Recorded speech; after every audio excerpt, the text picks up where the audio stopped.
Order. I'd also like to acknowledge the High Desert and Joshua Tree conferencing sites, and thank you all for joining us. Our invocation this morning will be presented by 5th District. Thank you, Madam Chair. It's my honor to introduce Pastor Juan Ramirez, who's been a resident of the city of San Bernardino for 30 years now. Pastor Juan visited the San Bernardino First Baptist Church years ago, and this church has changed his life for good. He became a faithful man and was eager to study the Bible as soon as he became certified from the Gateway Seminary from the Christian Leadership and Pastoral Ministries. His belief to teach others and to understand the Bible and to teach others about Jesus Christ and his Savior. Pastor Juan and his family have been in our community for years, and many of them have lived there for so long. His kids attended Rialto schools, and he's been married to Miriam for 27 years, and they have 3 children. In his spare time, Pastor Juan enjoys playing soccer with his sons, as well as working on cars and going camping with the entire family. His favorite Bible scripture is the following, Mark 12:30. Love the Lord, your God, with all your heart and with all your soul, with all your mind, and with all your strength. Pastor Juan, please lead us in prayer and then join us in saluting our country.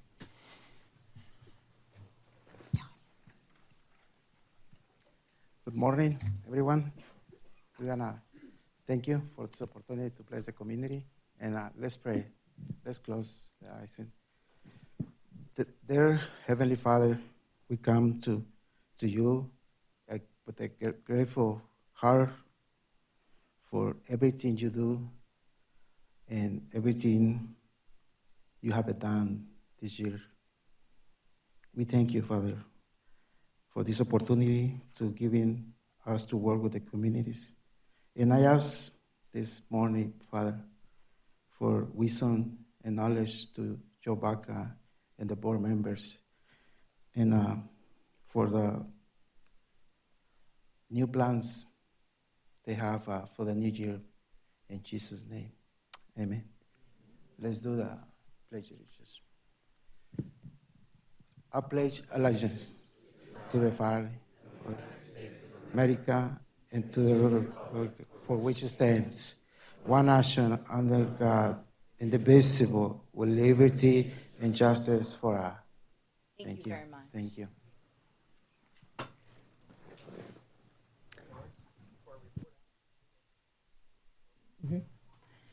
We will now move on to our memorial adjournments. Vice Chair Cook. Yes, thank you very much. I have 2 memorial adjournments to make.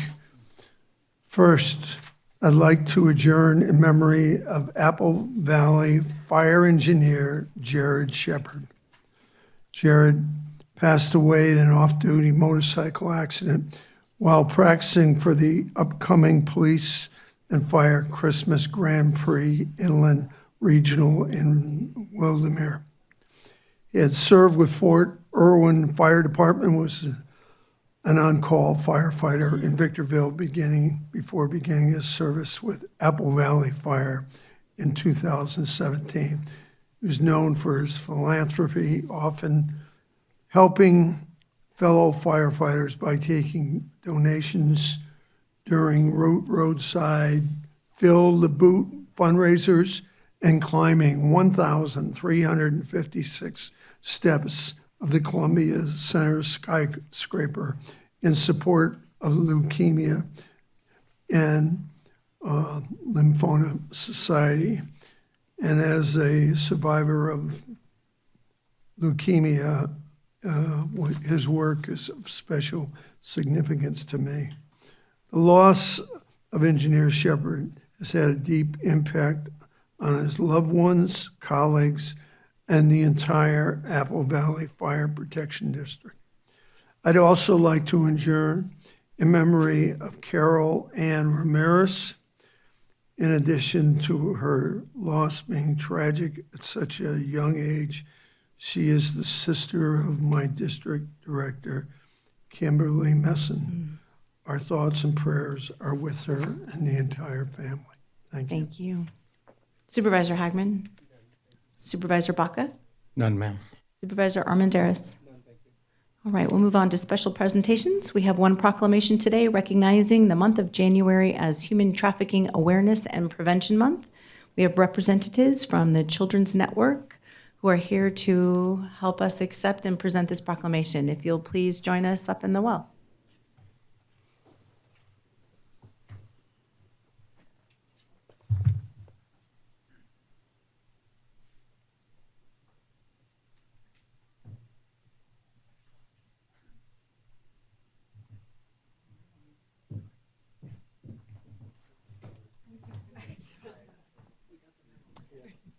Jean, would you like to introduce everyone that's up here with us? All right. We have Kristen Hines, Interim Children's Network Officer, Hillary Steenson, right?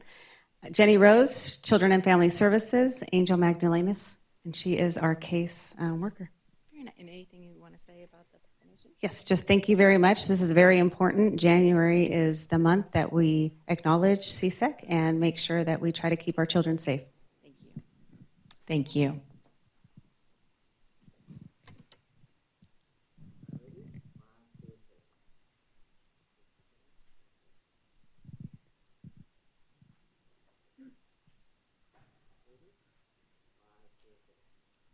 Thank you. Thank you. Thank you. Thank you very much.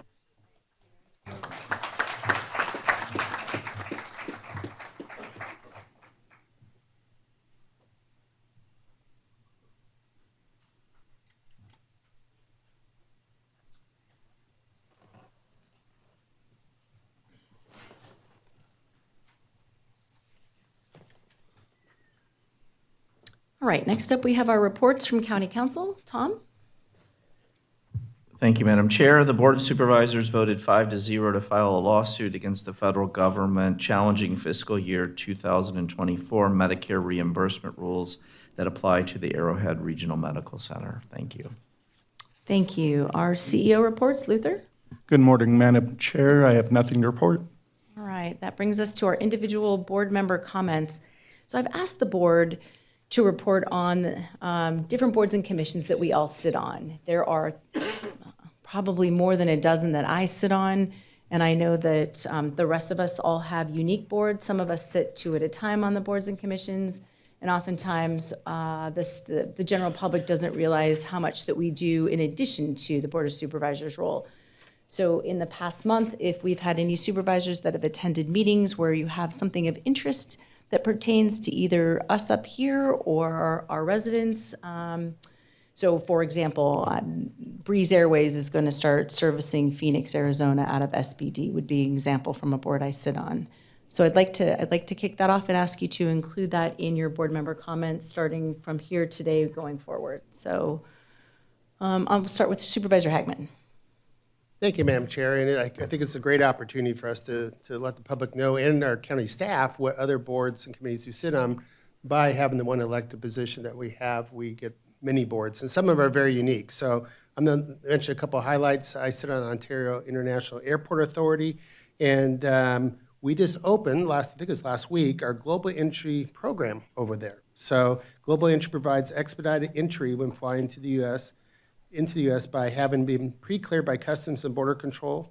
Ontario International Airport recently became Global Entry Enrollment Center, meaning you can interview and join the program there. So that's important because the only other 2 places in California is either LAX, which I went to before, actually flew to Nevada to get it, my first initial one, Las Vegas, and also San Diego. So now right in our backyard, you can go get that if you plan to go on vacation or go someplace outside the country, go there first.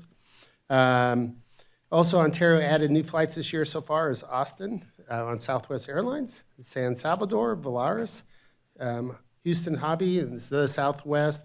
And we continue to get more and more domestic international locations. I think we're adding flights through Reno this month. I think leave on Thursday, come back on a Sunday, direct flights. I also sit on SCAG, which is Southern California Association of Governments. We just had our big economic summit not too long ago. I presently serve as first vice chair.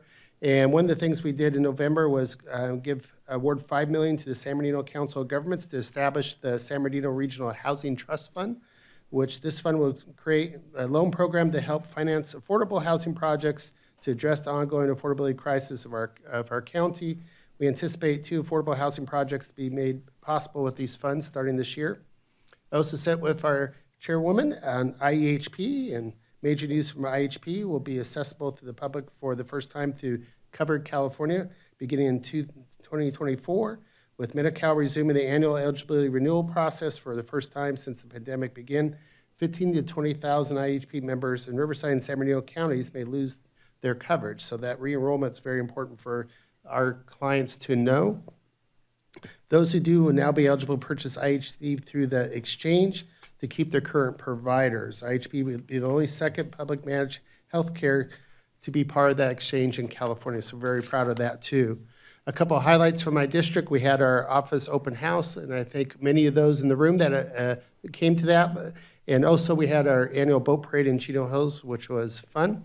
It's a great time always to have that event in Chino Hills. And we're starting our Distinguished Small Business Program. So those who have nominations for small businesses in the 4th District, please contact my office. And lastly, if you remember last meeting, Colonel Cook and I had a side bet on the Army-Navy game, and Army won. So Colonel, I got you a shirt to wear one of these days. That was part of our bet. And next time you go PT, you could go as a soldier. That's all I have, Madam Chair. Thank you. Thank you. Vice Chair Cook. I never like to. Yeah. Most of the time, the Navy wins. It's when they don't have enough Marines on the team or they're going in the Marines that they get upset. But Yeah, the one I actually accept it. I accept it. I'm not going to. One I had picked out for you, Colonel, was much more loud and obnoxious, but it wouldn't make it here by today. So you're Well, lucky to get that one. Just make sure and check your car. Make sure there's no bomb under it, because not that I would ever do anything like that. Anyway, it's wait till next year, but yeah, it's a big event, and they won, the better team, and so we better get ready, start practicing right now, and watch those films. Anyway, moving forward, boards and everything, I do want to make a comment about a lot of the transportation boards and everything like that. And I got to be honest with you, one of our big problems is coming down the pass, the Cajon Pass. And when I first got on there, I was the worst person in the world.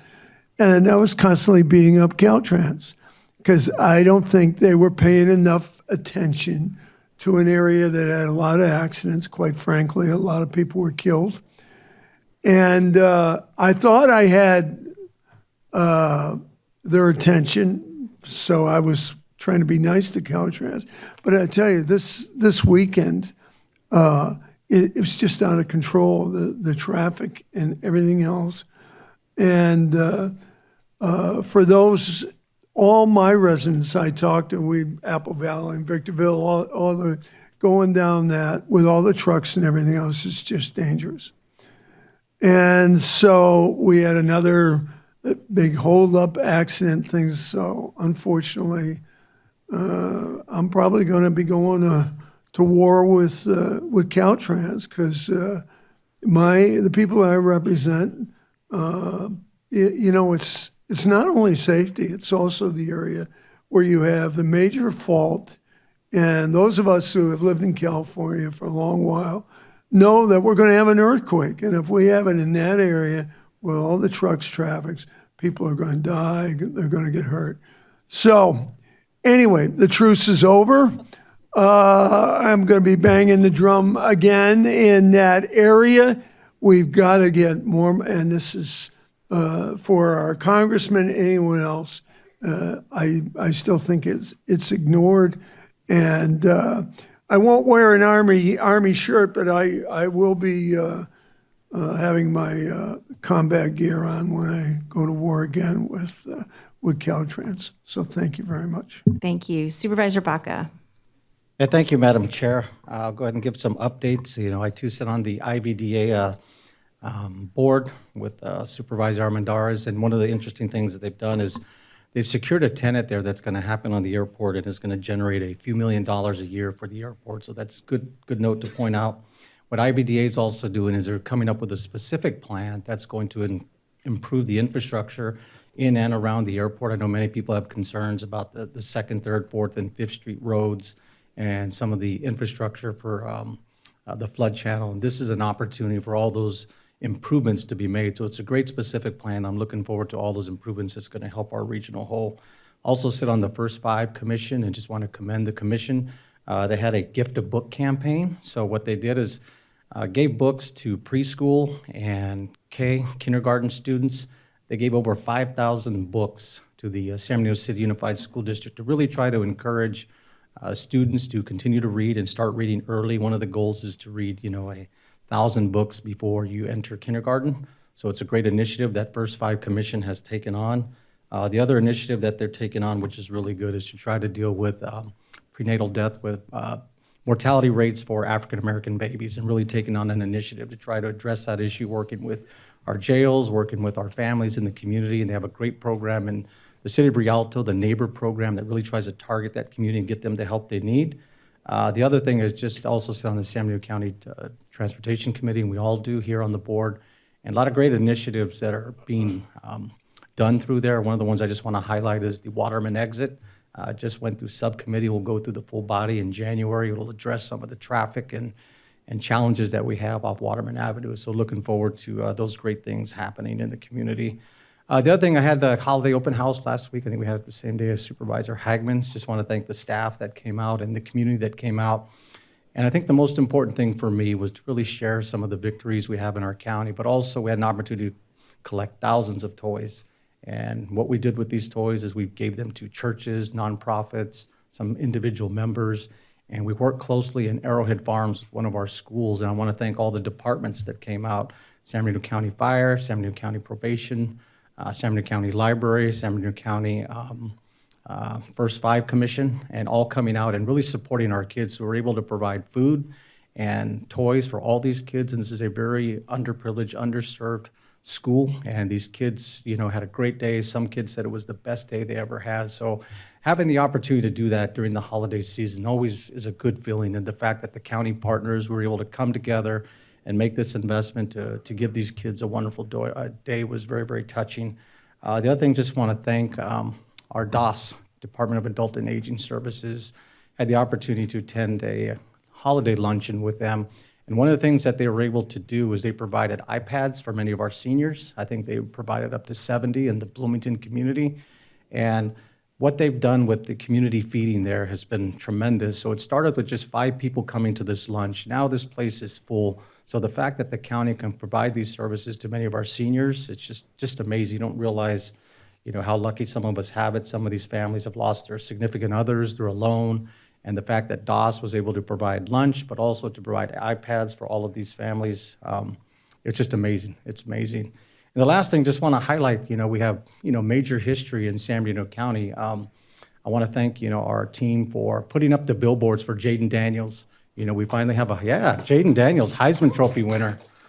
And it's a very, very exciting time to have Jaden, someone from our community who I met 5 years ago. I actually met him at a Ken Hub's banquet when one of my players was getting an award, and he's a humble kid. We're excited for the family. The City of San Bernardino Unified School District is working closely with the City of San Bernardino, but also including the county to be part of that. They're going to do a parade on January 20th, and it's going to end at Cajon High School. But it's a good way for our county to celebrate, success of someone from our community. I mean, we have 2 Hall of Famers, Ronnie Loud from Rialto, Anthony Munoz from Ontario, but now we get to have our first ever Heisman Trophy in our county, and there's a lot of excitement and buzz in the city of San Bernardino, and people are very, very proud. So that concludes my comments. Just want to wish you all a happy holiday and Merry Christmas. Thank you, Madam Chair. Thank you. Supervisor Armendariz. Thank you, Madam Chair. As I come into having my first year as being a county supervisor, a lot of great and exciting things have happened in the county. And you've given us the opportunity to show and showcase some of the things we're doing other than our personal county business here, and being part of other boards and just being engaged outside of the county. I've been blessed to be sitting on CSAC, which is the California Association of County Governments, and I was just recently appointed to vice chair for the Housing and Transportation Authority for them just last week. Other things that I've done have IVDA also with BACA. I won't beat that drum, but we're doing a lot of exciting things there. I will also be, with the request that you have had, felt the need to implement some stuff on our website so that it'll be easier for people to see what we're doing on all the other boards and commissions that we belong to. So I'll be creating hyperlinks so that on all the commissions that I personally sit on, you'll be able to see agenda items, and we will also be giving reviews on our website, so anyone who has a want or a desire to know what we're doing all that information will be on the website, so they can just go there and have easy access to it. Also, there'll be an opportunity for you to communicate with us directly if you see something that you flag that you think is of interest of you personally. So that's how we're going to take that as far as our step moving forward with the request from our chairwoman. Also, we also had a toy drive last week. I want to thank all the county employees who actually showed up and showed support for our toy drive. Also, we called it a networking session, not necessarily an open house, but a networking session, which allowed for those in the community and our county employees to come together and just meet people and build those relationships. And that's all I have today. Thank you. Thank you very much. So I have a couple of things that I wanted to mention. I sit on our California University of Science and Medicine, which is a medical school here in the Inland Empire. I sit on their board. We do have an open seat on that board, so if anyone has any interest in healthcare, science, and medicine, as well as our medical school, that would be something to consider. And we have IEHP, the Inland Empire Health Plan. They're going through redetermination, so during COVID, if you had Medi-Cal, it was an automatic renewal, and now it is not. And so we're afraid lots of folks will drop off of that, so there is a push to get them signed back up so that they don't lose coverage. And then IEHP is also now a part of Covered California for the first time.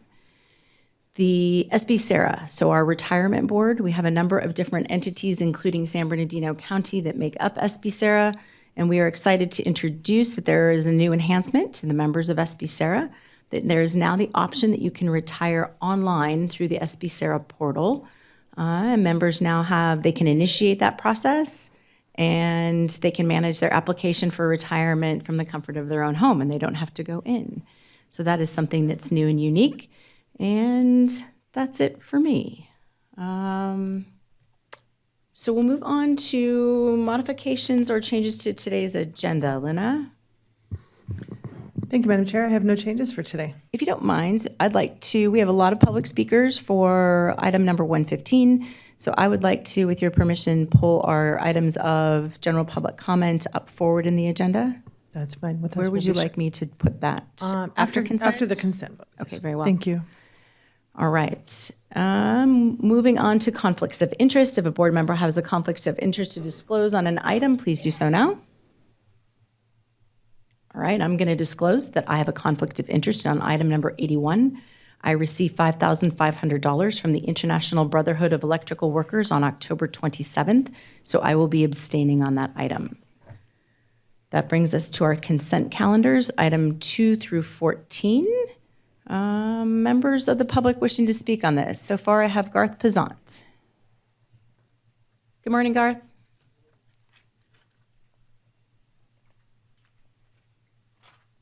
Good morning, Chair Rao and the Honorable Board of Supervisors. Item number 2, adopt and present proclamation declaring the month of January as Human Trafficking Awareness and Prevention Month through the year 2028. If we want human trafficking awareness and prevention, first release that 95% of California prisoners who are Black Americans. Item number 4, adopt resolution denouncing anti-Semitism, condemning violence and terrorism, and affirming San Bernardino County's commitment to all of our community. Again, whom are the confirmed terrorists? California criminal law makers. Quote, the other day I saw a Black man running. He could have been running from a dog. He could have been running to catch the bus. He could have been running for president. But for the simple fact that I saw a Black man running, you know what I did? I called the police. And it is the Black American convicted for so-called terrorist threats. Thank you. That is the only request to speak that I have for consent today. I'll move the consent calendar, Madam Chair. Thank you. I have a motion by Supervisor Hagman. Any members wish to pull an item for discussion? Madam Chair, if I could make comments on a couple items? Please. Yeah, thank you, Madam Chair. Just want to comment on item 24. It's a non-financial MOU between our local law enforcement agencies and our behavioral health to give a full-time behavioral health specialist dedicated to these law enforcement agencies. I want to highlight, City of Rialto, but there's other county agencies on there. I think it's a great opportunity to continue to deal with behavioral health and mental health issues and challenges that our law enforcement continue to have in our community. So I think that's a great item. And then just item 40, I'll just highlight it, some of the discretionary money within the 5th district that's being used. One is to allow for soccer lights, about 1.1 million. It's a relationship that we have with the San Diego City Unified, our HOA, and the county to allow them to have ball fields lit so they can begin to have soccer and softball and baseball being used on the fields. It's a very, very active community there in the Rosina Ranch community. And 2 other items with the San Bernardino PD and Rialto Fire. We're looking at giving them some discretionary money to purchase some vehicles that will help for mutual aid and mutual response, because many times our county sheriffs work closely with our local law enforcement partners, and I just wanted to highlight those items. Thank you, Madam Chair. Thank you very much. All right, I have a motion and a second. All those in favor? Aye. Any opposed? Any abstentions? I'll abstain on 81 and approve the rest, please. Thank you, Madam Chair. With that, the consent calendar is approved unanimously with your abstention on item number 81. Thank you very much. And with that, I'm going to go out of order on today's agenda and take public comment on items that are not on today's agenda. And we have 4 requests to speak. We're going to start with Garth Pazant, followed by Sydney Weatherford.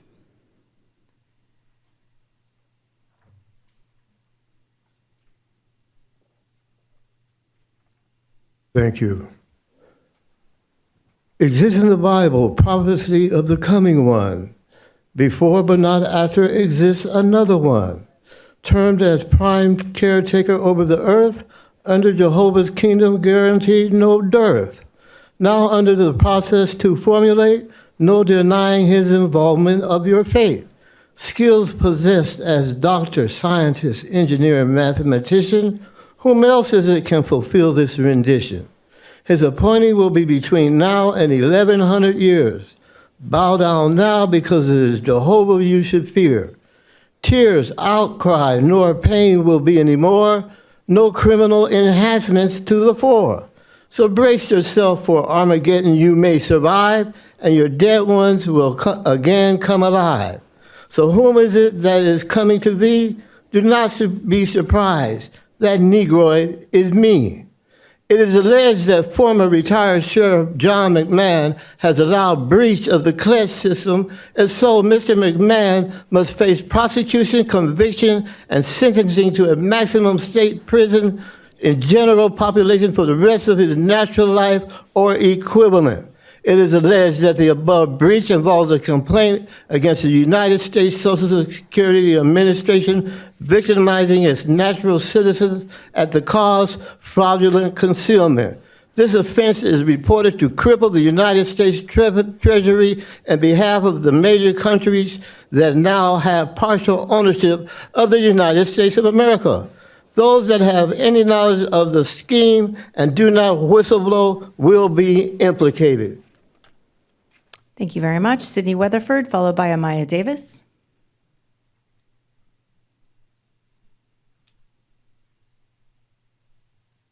Good morning. I'm Sid Weatherford. I live at 366 Cedarbrook Drive. I'd like to draw your attention to the pamphlet that you all should have in front of you. I've provided that for you.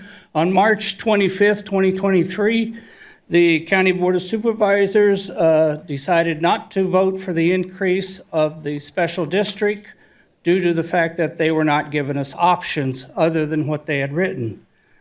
Therefore, let me address you to paragraph 3, which says the current increase, and this is their current proposal, is for ongoing road maintenance and snow removal services. On the 5th paragraph, it says it is to enhance ongoing road maintenance and snow removal service, which is just fine in what we had talked about and would like it to stay that way. However, if you go to the next page, underlined is the item that this proposal is for ongoing road maintenance and snow removal service, periodic site inspection, asphalt repair, and long-term improvements.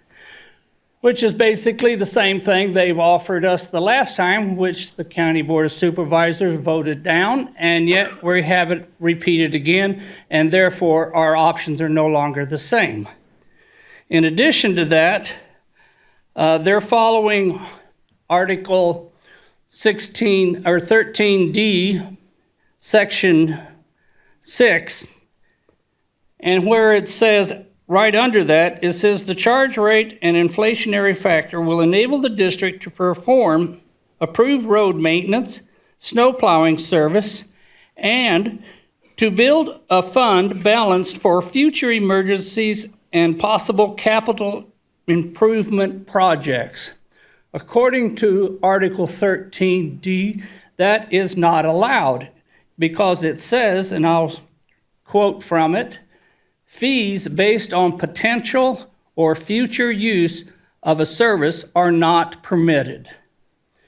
It also says that the fee may not be imposed for a service unless the service is actually used by or immediately available to the owner of the property subject to the fee.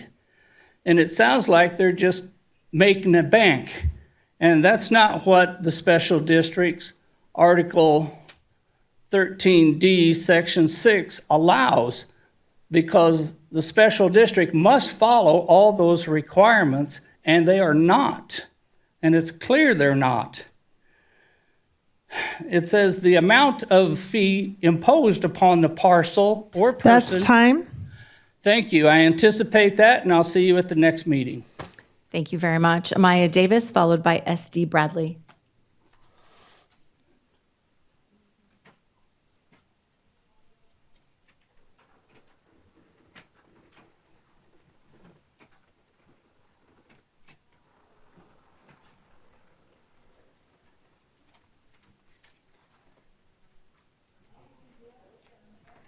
I'm going to go ahead and give my time to Miss S.D. Bradley here. Here, come here. I'm going to bring your microphone. Oh, you're going to bring your one? Okay.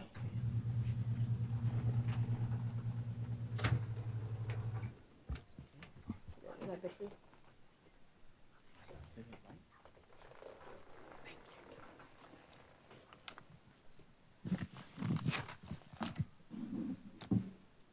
Thank you.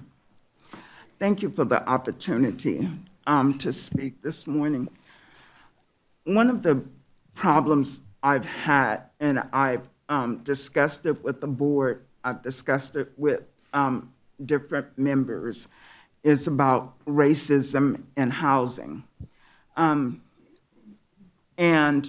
we go back to, in 2020, the board acknowledged that there was crisis in San Bernardino dealing with Black and brown situations and health issues here in San Bernardino.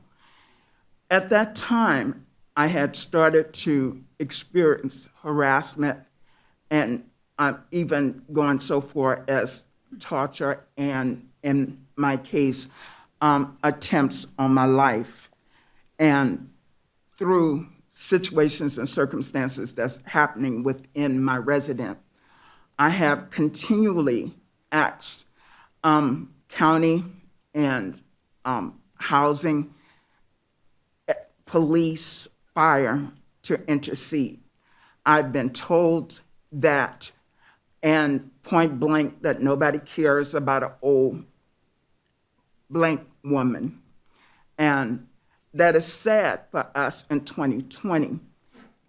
We recognize that, and now it's 3 years later, and we're still recognizing the fact, but nobody wants to address it.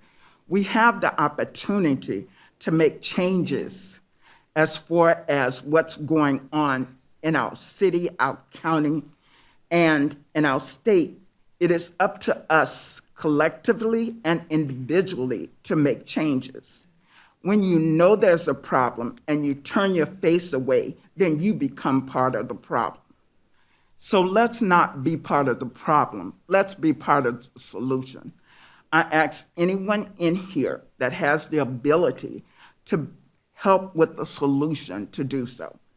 Because once I came before the board on the last conversation, and brought the situation before the board, they reached out to housing, and they reached out to someone in housing as I talked to Mr. Ward, is that my situation became so worse that I had to actually leave my residence. My family had to intercede, and my doctors had to intercede.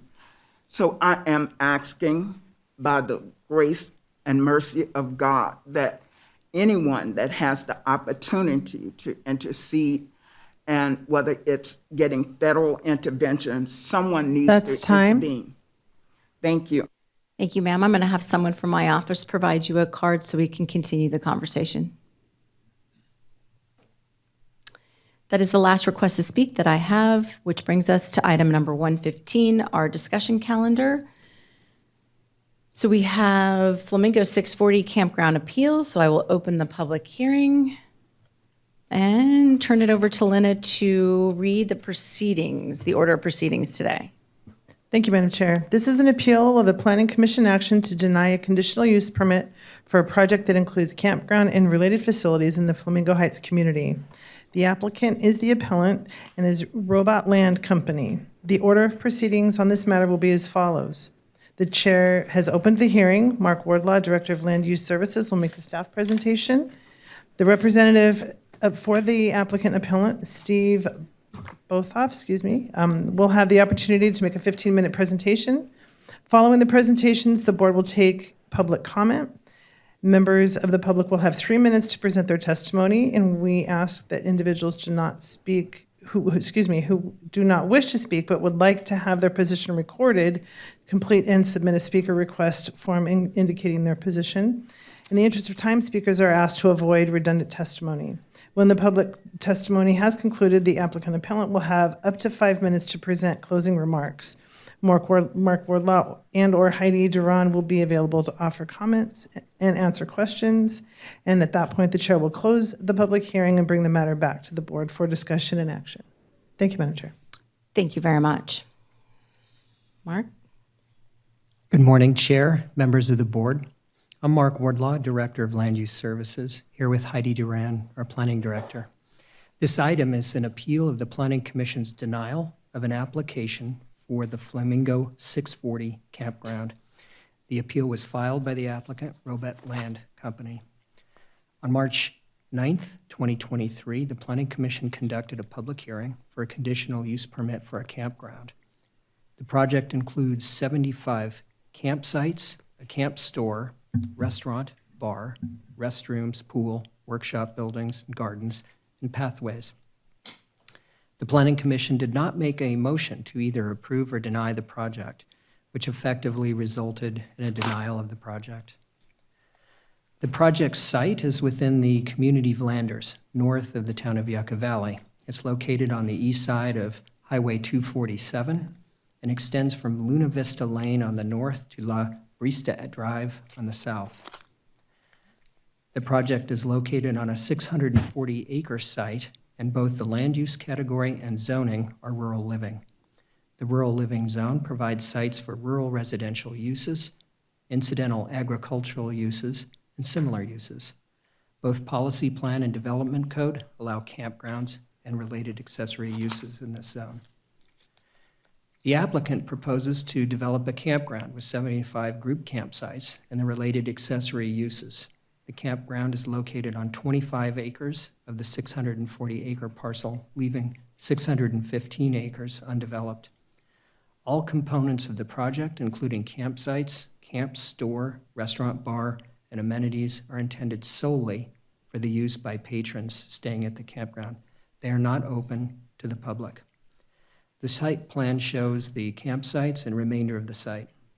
Large portions of the property involving Pipes Wash and the flat land to the north of the campground will be left undisturbed. Access to the site will be provided from State Highway 247.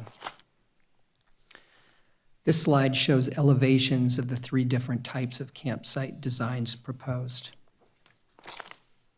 Staff evaluated the project when it was submitted and found it to be inconsistent with the Policy Plan and Development Code. In order to achieve greater compatibility with the surrounding community, modifications to the proposal were made. The changes include removal of the proposed 90-acre music festival area. The restaurant, bar, and other support structure and activities have been restricted to site occupants only, and the proposed helipad has been restricted to emergency use only. The site as designed now complies with county requirements and accessibility needs. During Planning Commission hearing, commissioners discussed the mix, size, and scale of uses, the compatibility of the proposed project with the community. Public comments and speakers at the hearing expressed similar concerns about the project, including land use consistency, traffic impacts, restaurant bar size, the intended use of the helipad, noise and light impacts, fire pits and fire safety, loss of habitat, limited groundwater supply, wastewater impacts to groundwater quality, and the level of environmental analysis conducted for this application. These issues have been addressed through either site plan changes, conditions of approval, or environmental mitigation measures.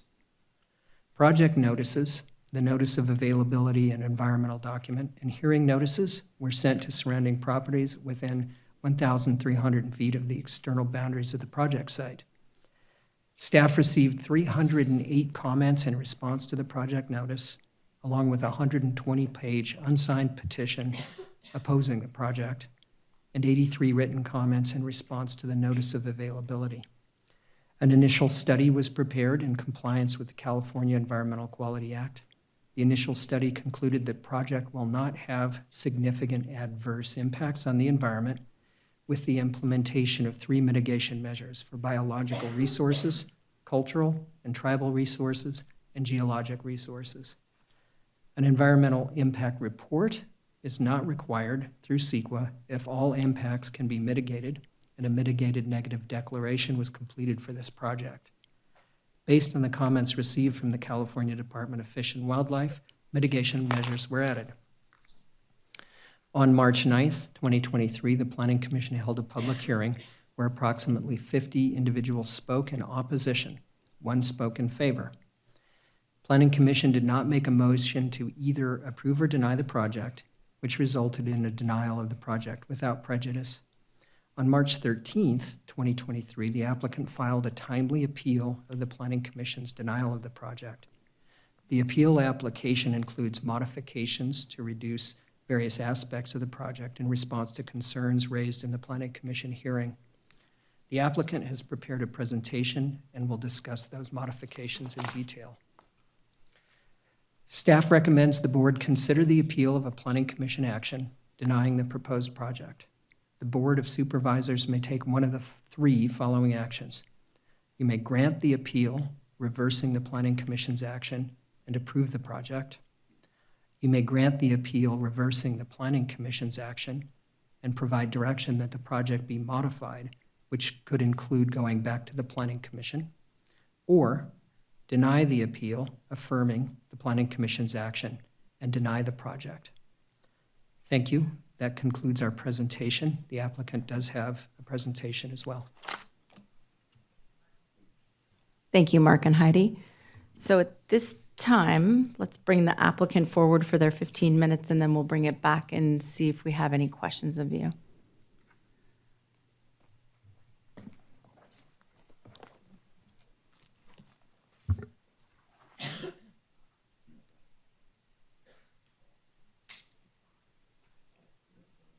Great. I have fear of remotes. Good morning. Good morning, supervisors. When How are you're you? ready, I'll have you begin, and we'll give you 15 minutes. Okay, I'm Steve Botoff. Nice to meet you. Thank you for taking the time to give us this audience and let us talk about a project that we've been working on for several years and we're excited about. Bear with me.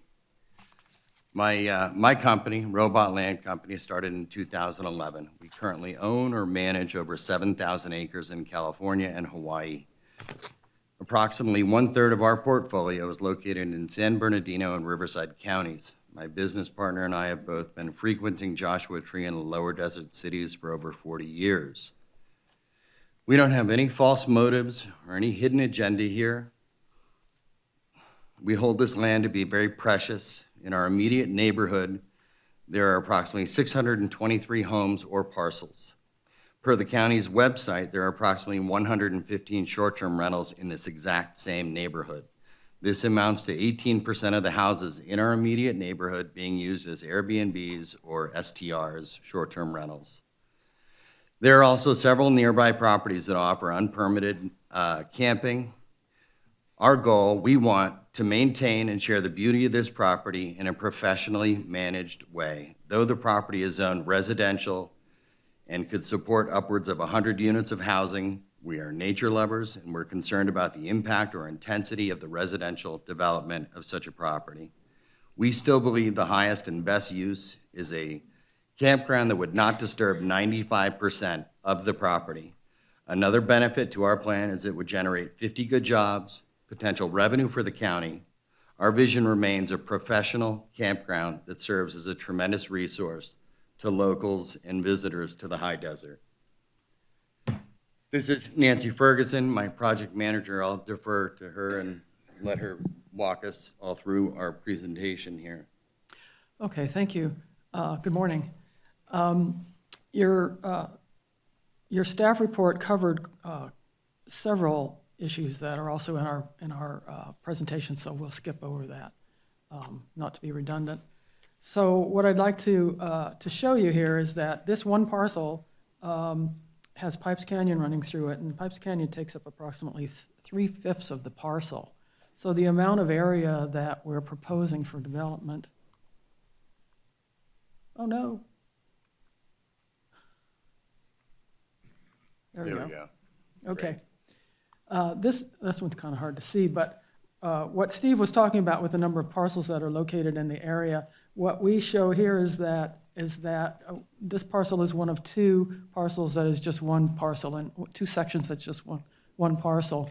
And you can't really see what we've done here is outline the actual area of development within our parcel. I do have another slide that shows that a little bit better, but as you can see, it only represents a small portion of the parcel. The rest of the parcel we intend to maintain in its natural state. This is what Steve was referring to. This is from the county's website. What we're trying to convey here is that that clearly there's a need for short-term rental out here with the amount of visitors to the park, but also there were 3 million visitors in 2022, and in 2014 that amount was closer to 1.5 million. So within an 8-year period, the park has become so popular that it's doubled the number of visitors. There are also a number of other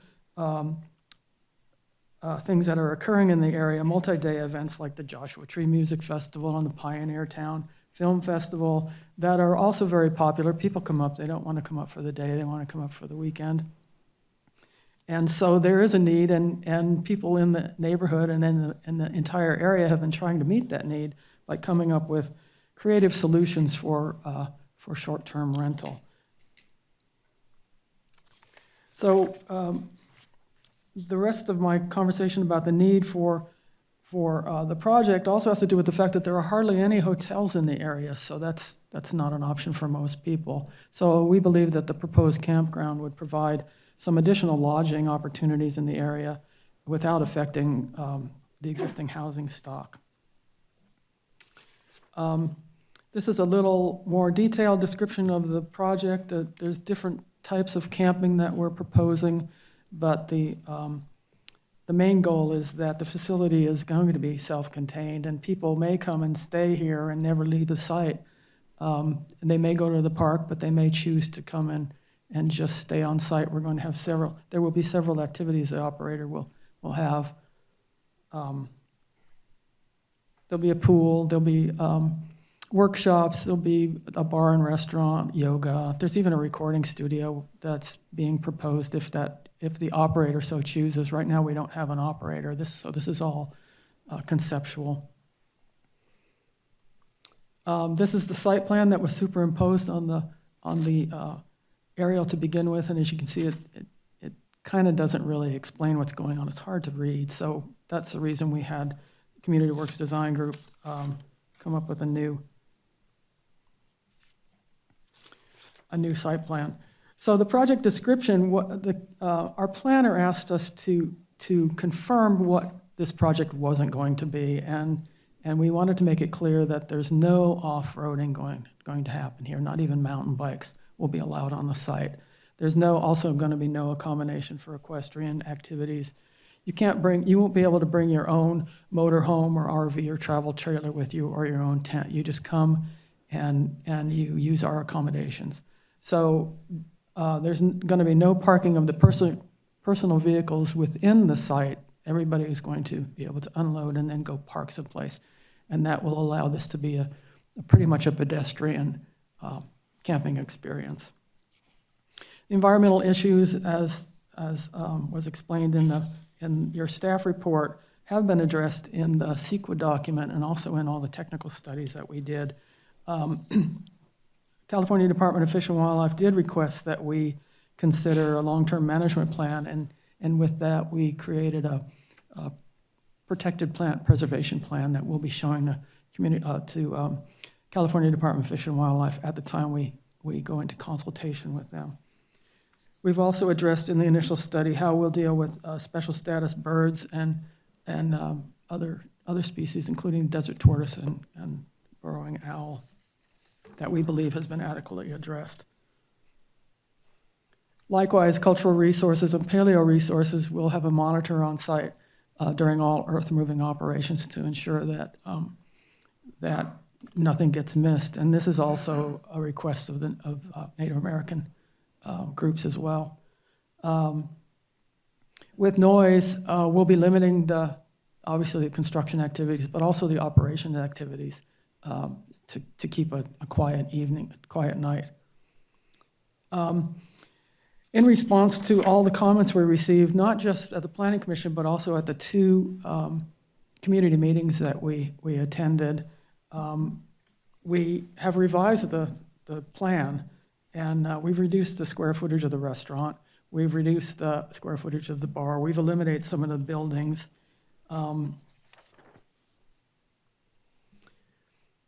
Here's the details. The restaurant is now going to be 4,000 square feet, so we've reduced it by over 6,100 square feet. Likewise, the bar has been reduced by 3,000 square feet, so the bar is now 2,500 square feet. But I would like to make it clear that which wasn't clear in our project description, was that the 10,000 square foot original restaurant wasn't just the dining room and kitchen. It was the entirety of the restaurant, which included all the outdoor patio area and whatever else the operator may want to do with that space. But understanding that that was a concern to the community, we have reduced the size of those two buildings. We've also eliminated a couple of other buildings and combined the workshops into one building. We've also eliminated the fire pits. That was a concern to the community in terms of potential for wildfires to occur. And instead, we are proposing that there be one fire pit between the restaurant and the bar someplace that would be able to be better controlled. It would be on the patio, and it wouldn't be in these fire pit areas that we had originally described. Instead of those fire pit areas, we're going to be proposing like outdoor sculpture. So there'd be like sculpture gardens, and we would invite, or the operator hopefully would invite local artists to come up with some artwork that could be displayed in those areas.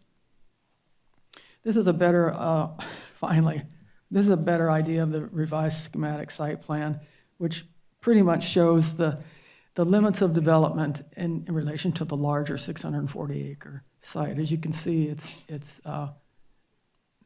rather nominal. The rest of the area would be kept in its natural state. Joshua trees. We also intend to have the operator have someone on site that can, a biologist on site that can study the effects of climate change and how these plants would be affected, and maybe come up with some solutions. We also suggested that a plant nursery be established to see if there's a way that we can propagate new Joshua trees and maybe have transplant them, but that's something that would be done later on with the biologist in consultation with Fish and Wildlife. Here's all these various amenities. One of the things that we asked Community Works Design Group to add was some berming to screen some of the buildings. Understanding that this site is about 760 feet east of Old Woman Springs Road, there were some issues raised about visual impacts. And what the applicant has done is moved all the development as close to, as far away from the Old Woman Springs Road right-of-way as possible to reduce that impact. And at the end, in a couple of seconds, I'll be showing you some visual simulations that have been done for this project that show the visual effect right here. So this is... You know, can we let Allison maybe describe what they did here? Sure. Let's bring Excuse the interruption. I'm going to bow out and let the designer from Community Works Design Group, they're the ones that did these renderings. I want her to sit up here with Nancy and walk you through it, if that's all right. And this is the end of the presentation.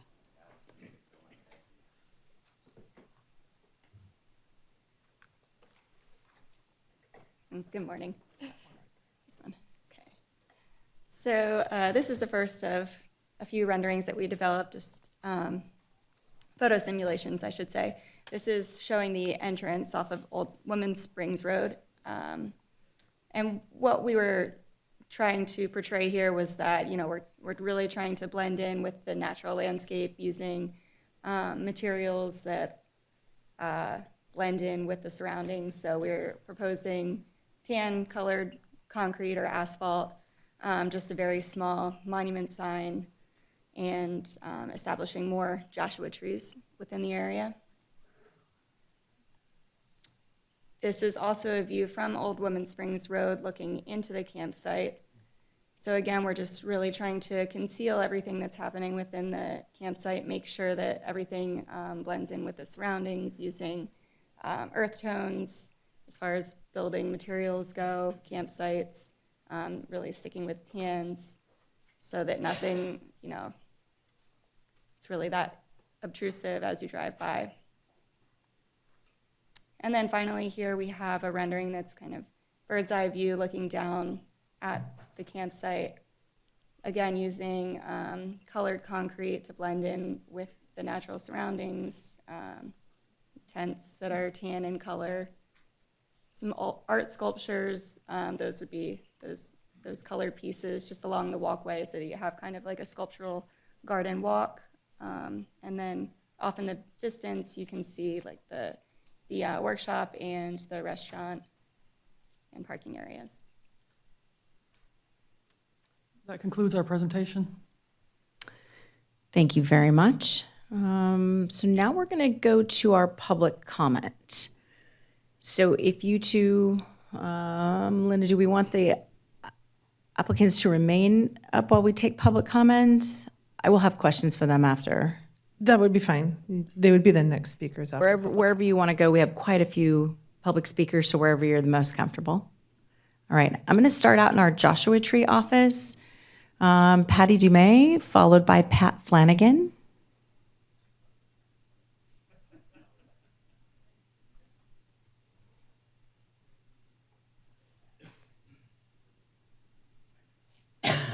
Good morning, Patty. Whenever you're ready, we're ready for you. Good morning to you all and Merry Christmas. And let's see if we can get this information out there. My name is Patty Dumais. I'm 83 years old. I am a registered volunteer at the MDLT and the Morongo Preserve in Morongo. I do not represent those two entities here today. My property is in Landers. It says it's rural living next to uncharted land. And the reason I'm there is for peace and quiet. I am also today representing the animals that are going to be displaced for the 247-640. This is an animal corridor there They come down from Pipes Canyon, from Burns Canyon. There are all sorts of badgers, coyotes, bobcats, mountain lions, gray and kit fox, and possibly a rogue bear from Burns Canyon would be coming down too. In 2020, I was at a meeting at the HVCC, Homestead Valley Coordinating Council, and the robot people were there. And I asked them about the animals. They said, oh yes, we know that this is an animal corridor and we are not going to put up any fences. So my next question was, when the rogue bear comes down after he smells that steak on the Barbie, is what's going to happen? Are the coyotes going to come there? Are the mountain lions going to come there? They're all going to smell that food from those wonderful restaurants and the people barbecuing. And I wondered how they were going to mitigate this. Are they going to have armed guards? They said they weren't putting up a fence to keep the animals out. So I said, well, then what are you going to do? And their answer was, we'll get back to you on that. They never got back to me. So I'm concerned about the animals that use this as a corridor. In Pipes Canyon, there's water. That's great. But 15 miles down the road in Pipes Canyon, there is also another pond down there that the water company uses. And actually on their pictures that they put out in their last printed material, there are coyotes drinking water there. So, but in between, what's there? 640, 247. So there are a lot That's of... time. Thank you, Patty. Next up, we have Pat Flanagan, who will be followed by Aaron Briggs. Good morning. Good morning, Supervisors. I'm Pat Flanagan, representing the Morongo Basin Conservation Association, and thank you for this opportunity to comment remotely. This project has problems, beginning with the request for the CUP-MND. CEQA intends to inform you and us about the potential environmental effects of a proposed activity and to prevent significant and avoidable environmental damage with mitigation measures. Our comments show that we sent in significant environmental impacts, including cumulative impacts with another proposed project. If this project is approved, an environmental impact report should be required. Definitions. What is this project?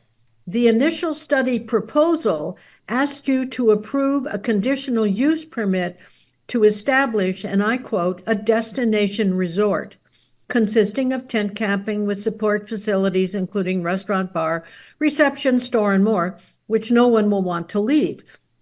The project description labels the project as a campground. The schematic plan you just saw labels the accommodations as glamping. Words have meaning. Only campgrounds are defined and allowed in RL zones. The county has not yet defined destination resorts or glamping, so it is premature to approve this project with all its amenities and problems without an official definition to know if what you are approving is legal in the RL zone. The initial study under biological resources discusses wildlife movement and habitat fragmentation with reference to the countywide policy plan EIR.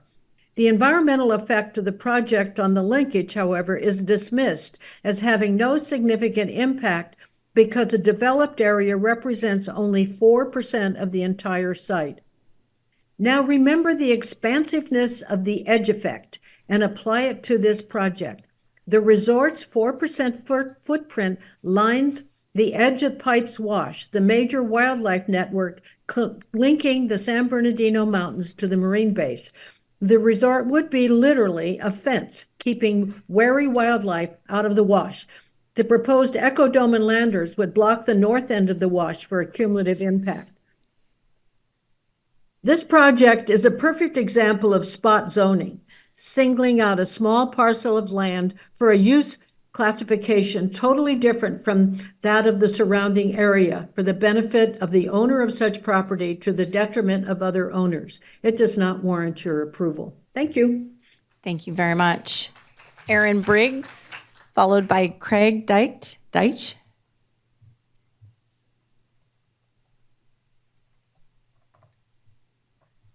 Good morning, Commissioners. My name is Erin Briggs, and my family lives just south of the proposed project. I support community growth and options, just to be clear, options for visitors. However, the Flamingo 640 area is grossly inappropriate for a commercial resort venture of any scale or revision, and approving a CUP would be a huge mistake. As homeowners and full-time residents who purchased in this rural living zone for a spread out, peaceful, and natural lifestyle and livelihood, my husband and I are incredibly concerned about the noise that will funnel and echo up and down Pipes Canyon Wash. Anyone who spends time in this area knows the acoustics here travel substantially, and the county is already not sufficiently enforcing noise ordinances and quiet hours in the entire region. This will only worsen. Dislodged pieces of hastily constructed glamping structures and trash blowing from the hundreds of vehicles, guests, and employees from their outdoor bins, people unwrapping single-serving items, other disposables will all be unmanageable. This will also increase the raven problem, which in turn negatively affects the fragile baby desert tortoises throughout the entire region. Also unmanageable are the traffic safety issues along the already problematic Highway 247, which just recently had some more deaths on it. This is a fact, not just speculation. Increased fire risk, trespassing, light and visual pollution also worry us immensely. As a biologist and naturalist with a degree in ecology and animal behavior, I'm also qualified to speak to the importance of this area, including the edges above the wash as a wildlife corridor and ecological zone. I have personally seen desert tortoise, mountain lion, golden eagle, American badger, spotted skunk, prairie falcon, and numerous other species traverse, hunt, forage, and court mates in the immediate area, which also hosts important and sensitive plant life. I know many other residents and biologists can bear similar witness, indicating that much more thorough environmental impact studies of all of the areas that this project will affect is needed.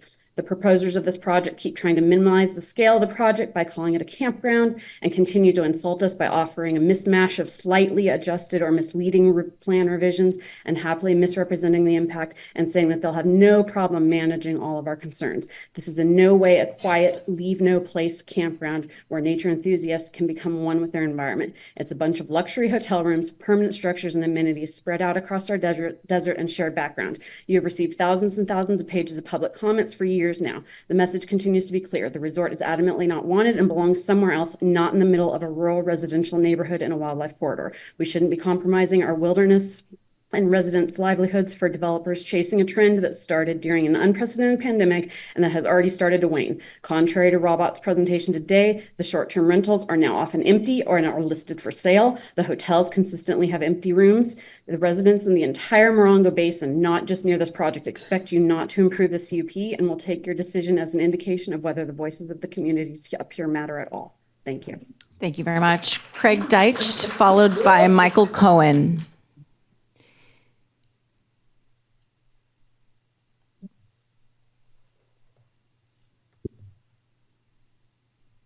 Good morning, Supervisors. My name is Craig Dicht. I'm a resident of Landers. I'm also on the Board of Directors of the Bighorn Desert View Water Agency. I'd say my experience there informs my opinions, but I'm not speaking in my role as a director. I'd like to start by saying I support sustainable development in the Morongo Basin. I would like to see that development concentrated where services definitively exist. I'd like to address something in the Robot Land presentation. They mentioned the proliferation of short-term rentals in the area. I'd like to point out that the county's own findings on short-term rentals do not suggest that short-term rentals are affecting housing affordability. So we have to choose one interpretation or another. Either it's an issue that the county has to address full on, or we have to accept the campground like this will not change the short-term rental situation and therefore housing affordability. As supervisors, you have under San Bernardino County Development Code 85.06.040A 7 findings necessary to approve a conditional use permit. In my reading of everything, at least half of the conditions are disputable. Condition 4, use consistent with a community plan. There is a community action plan for the Homestead Valley that this development is debatably inconsistent with. Conditions 2, 3, and 4, adequate access, noise and traffic, and adequate infrastructure. As has been mentioned, we've had some of the most tragic weeks in the history of Highway 247, and we're talking about approving significant additions to the traffic in the area. Condition 7 under the county code, design accounting for solar, passive heating and cooling. There's nothing in the plan that directly addresses this. Land Use Services says it's addressed by having open space, but if you're assuming open space means extra space for development, shouldn't that be included in the plan? I'd also just like to say that the restrictions to patrons only that have gotten this plan theoretically into compliance seem unrealistic. None of these bars and restaurants will be economically profitable if they're restricted in this way. So either take them out entirely or approve them for everyone and deal with the Caltrans implications of that. Thank you. Thank you. Michael Cohen, followed by Eric Hamburg.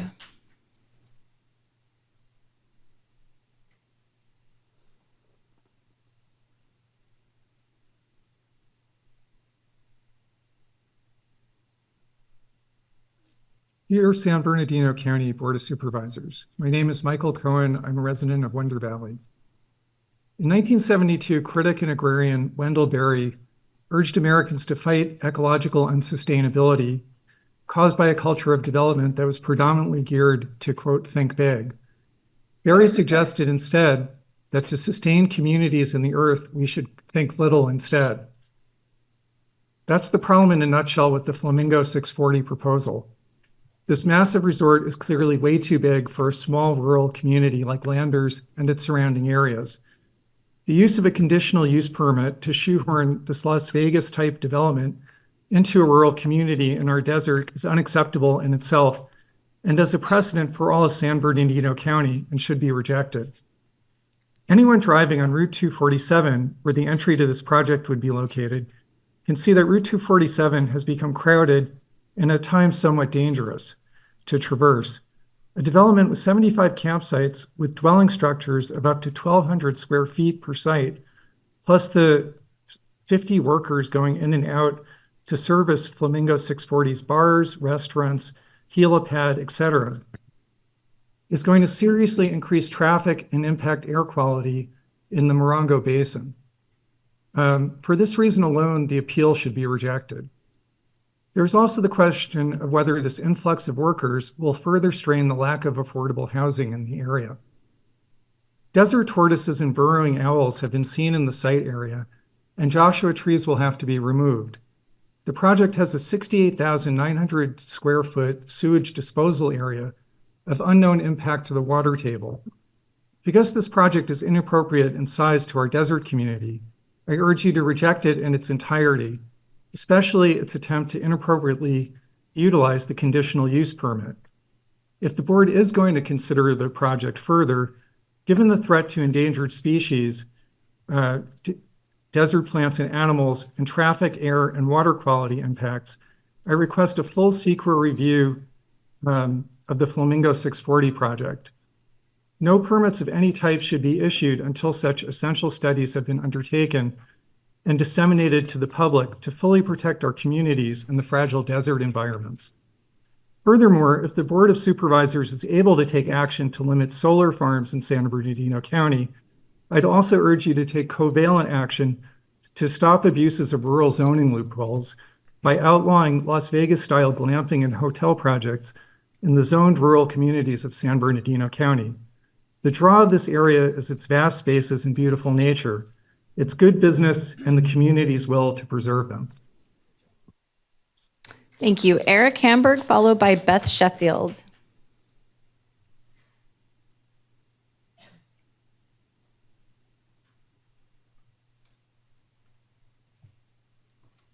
Morning, my name's Eric Hamburg. Thank you for the opportunity to speak on this. I agree with many comments from the community that to justify this proposal as camping site in an RL zone makes no sense. If one of the intended assets of this glamping resort is to provide its guests with a desert experience, which includes access to dark skies, then those guests will not get that. Even though the proposal built development will supposedly comply with the county's light trespass ordinance, the degree of cumulative lighting from all sources will negatively cause a significant and disruptive glow of light.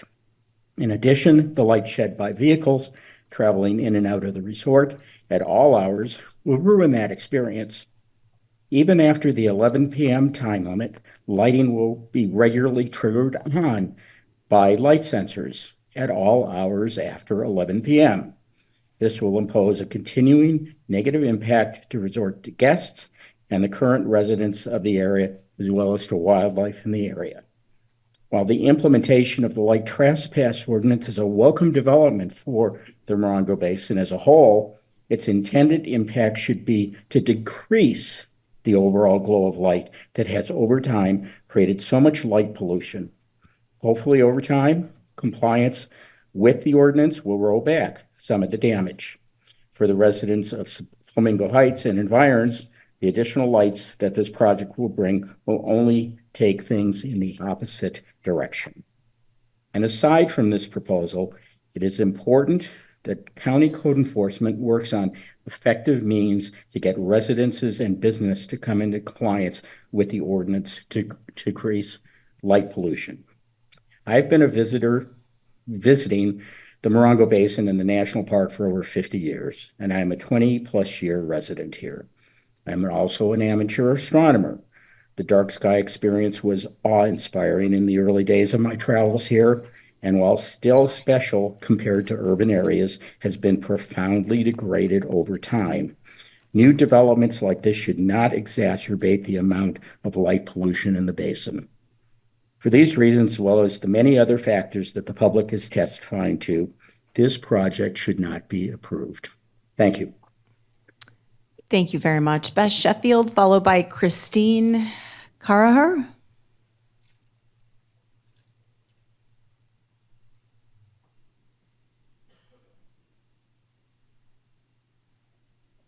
Good morning. My name is Beth Sheffield, and my comment today focuses on density.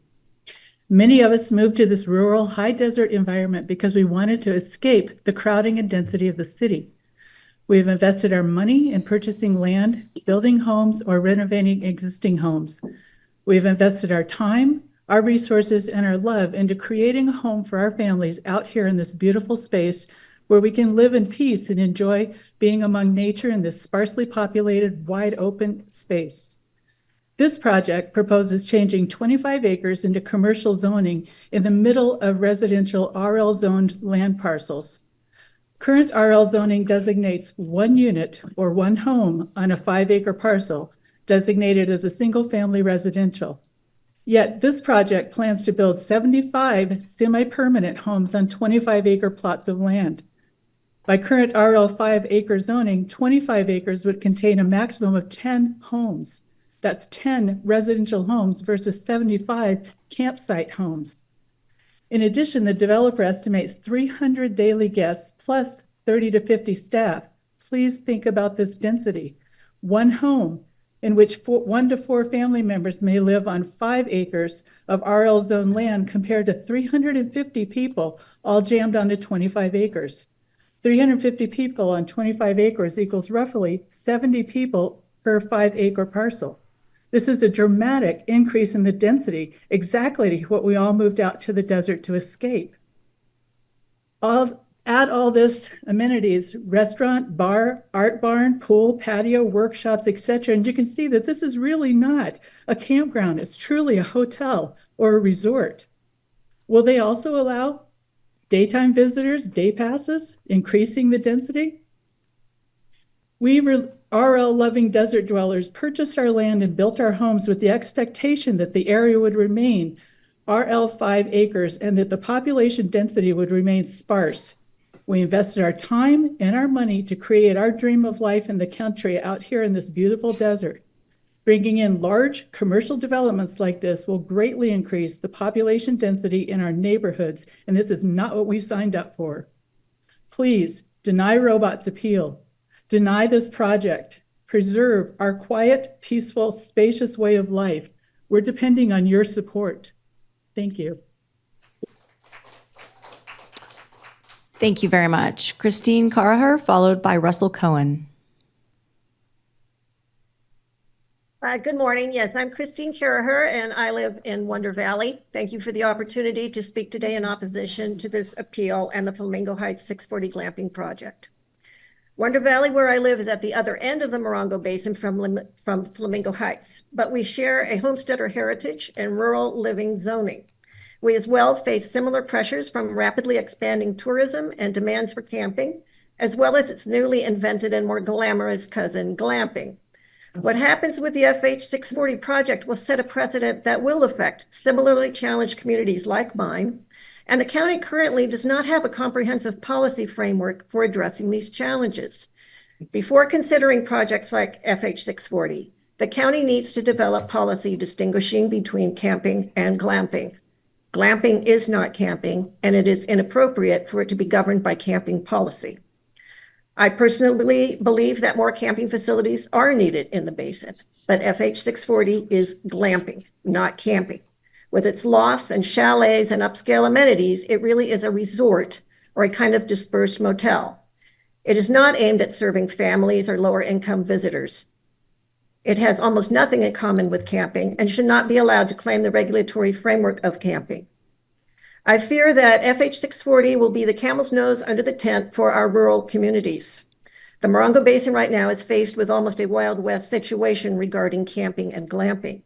The rush is on to respond to visitor demand with just a mess of enterprises, be it camping, glamping, big, small, legal, illegal, or often just lost in the same definitional free zone as FH 640, such as the massive Yonder glamping proposal in 29 Palms.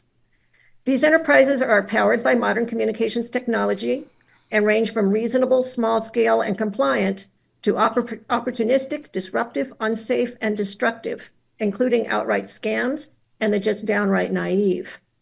In the desert homestead communities, this is becoming an epidemic. Unfortunately, the county currently does not have a comprehensive policy or enforcement framework for addressing these enterprises and their impacts. FH 640 must not be allowed to take advantage of these Wild West conditions. I urge the county to step up to the current challenge and update their camping policies to eliminate confusion and bring clarity for the benefit of not just the community, but also the legitimate business people who wish to develop projects, as well as visitors. The county did amazing work over the last few years responding to the proliferation in our communities of illegal pot farms. It needs to apply that same level of energy and initiative to this Wild West camping and glamping situation. In the meantime, I urge you to not set an unwise precedent in our rural living communities. Do not let the camel's nose under the tent, and please deny this appeal and reject Flamingo Heights 640. Thank you. Thank you. Next, we have Russell Cohen, who will be followed by Nancy Barton. Hello, Supervisors. Along with the 75-unit campsite and all the structures previously noted, Robot Land Company is building a commercial project on a site that is zoned for rural living. Could a small business afford to purchase 640 acres and build all of these structures and camp areas? This alone violates one of the items listed in Land Use Table LU3, Community Character, which includes, quote, small businesses that serve local residents and visitors compatible with the natural environment and surrounding uses, unquote. The FH 640 campground is not a small business endeavor and does not serve local residents. Table LU3 is a reference requirement from the countywide policy plan, and this is just one example. There are many other land use violations, as well as not meeting the values requirement of the Homestead Valley Community Action Guide, which you, the Board of Supervisors, accepted and approved. According to this county's glossary of terms, require is noted as, quote, to absolutely impose an obligation or standard, unquote. Requirements are legally binding. In the initial study for this proposed project, in CEQA Section 11, Land Use and Planning, the response provided by the applicant states, quote, "With the approval of a CUP, the proposed project would be consistent with the countywide policy plan and applicable land use plans," unquote. In essence, the applicants state in the initial study that with a CUP, all will be good, that with a CUP, they do not need to follow county guidelines and requirements. Is this what the conditional use permit is for, to erase all county policy, plans, codes, and requirements? Does a CUP mean that an applicant can do whatever they please as long as they pay for a CUP? This is happening all over the Morongo Basin, that with the purchase of a CUP, an applicant could now, as noted earlier, be, quote, "consistent with the countywide policy plan and applicable land use plans," unquote. So I ask our supervisors, is this statement true? Is this the reason for a CUP, to rid an applicant and having to follow any of the county guidelines that you oversee? That the purchase of a CUP now makes all consistent with all related policy and plans? Well, I must say it, the cups runneth over.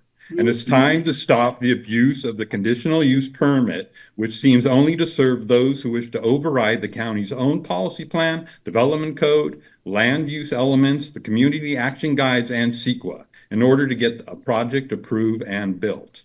I ask the Board of Supervisors to please vote no and not adopt the MND and findings and deny the conditional use permit for this proposed project. Thank you. Thank you very much. Nancy Barton, who will be followed by Cordelia Reynolds. Hi, thank you so much for hearing from us today. It really means a lot. I want to echo all of the really eloquent speeches that we've heard in asking you to consider denying this permit. And I want to really reinforce my interest in having a full CEQA review because, as everyone has said, there are many basic areas of concern, from wildlife to night sky to traffic to the water table. It's endless. But I'd like to kind of say something a little bit different because I'd like to address what it is that the developers are really trying to do here. If you look at their advertising in their own websites, you notice that one of the glamping sites has a large sign on the front porch that says escape. I'd like to ask, what are these people being asked to escape from? Is this the marketing project that the town really wants to support? Well, by circumventing the rural living zoning, this project and others like it will actually destroy the very things that people come to the desert for. Allowing this large development of 75 sites as a conditional use permit really opens the door to one thing after another. Once people are in, we've seen it repeatedly that, you know, the things they promise to do not really hold forth.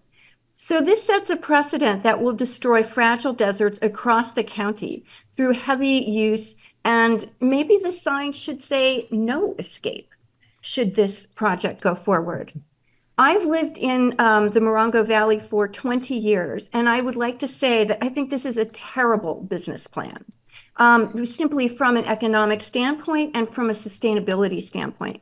Rather than thinking about these tents as eco resorts that are sort of user-friendly and environmentally lovely, I would say they are cheap construction. And that the point of having fabric tents on platforms covered by palm fronds with open pools, it really seems like these people are robots. If they had come to this area and actually spent time here, they would notice that we have 115-degree heat, winds that pick up cars and trailers every week, freezing desert nights, and flooding rains. So what does this really mean? Think about the green Mojave rattlesnakes under the tent platforms. Consider the spiders and scorpions nesting in the furniture. Pack rats attracted by the food and palm fronds, or favorite hideaway for them, will be drowning in the pools and shredding tents and furniture to create their signature nests made of poop and cholla cactus spines. This will be a great impediment, and people will want to escape and come here. I would like to suggest that maybe this escape could be actually, a problem for all of us because That's time. we will not be able to escape. Okay, thank you. Thank you. Cordelia Reynolds, followed by Anonymous.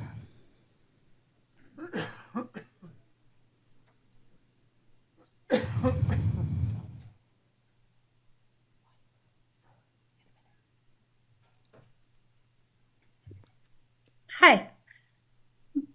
My name is Cordelia Reynolds, and I live in Landers, California.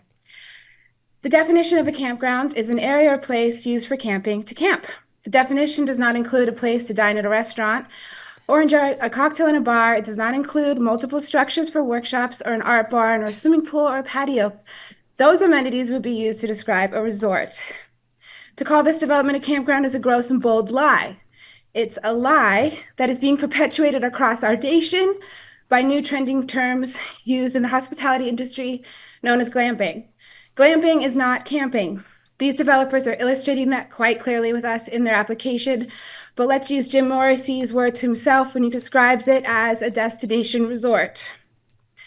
A conditional use permit is a zoning exception that allows for applicants to use their property in a non-conforming way. It's an exception to the rule. If you allow for this exception to the rule, you'll be telling our community, hey, it's okay to lie. If you're rich enough, if you're powerful enough, and if you have enough money and enough sway, you can build a resort and call it glamping under this bullshit loophole called camping. Your decision today is really rather simple. Does a development of this size and magnitude fit its location? Does the community embrace it? You'll hear from today, we do not embrace this development. It does not fit that location. Conditional use permits are important. It's important to be able to say, hey, I own my own raw land. I'd like to create a business. Here's my business. One day, maybe I'd like to do that on my raw land that I own. It'll be up to me to then convince my community that that business is appropriate. So if you allow for this to happen today, you will be setting a precedent that it's okay for it to not be appropriate. It's okay if everyone hates the development, because if you're powerful enough and you have enough sway, you can get past all of that. And I would like to also add, I don't think that there is actually an intention to build what's being proposed here. This company is very clearly trying to flip this land for a profit, and the profit is going to come from your decision today when you give them this conditional use permit. And then you will be creating a precedent. We have seen the devastation that Airbnbs have done to our communities. Those Airbnbs sit vacant today. I don't have a job anymore. That's fine. I used to help furnish them. My job is done. Nobody's hiring me. Do you know why? They're all sitting vacant because you didn't regulate it, Don Rowe. You didn't regulate the Airbnbs. We have too many of them. It's out of balance. This is an extension of that exploitation. And if you allow for that imbalance, then there'll be more imbalances. Then it'll be a new thing to buy raw land, get a conditional use permit, flip it for a profit, and get out. Well, how does that help our community? Excuse I'll tell you me. right now. It doesn't. Sissy, I need you to keep your language. Thank you. Appropriate. I have Anonymous, who will be followed by Steve Bardwell.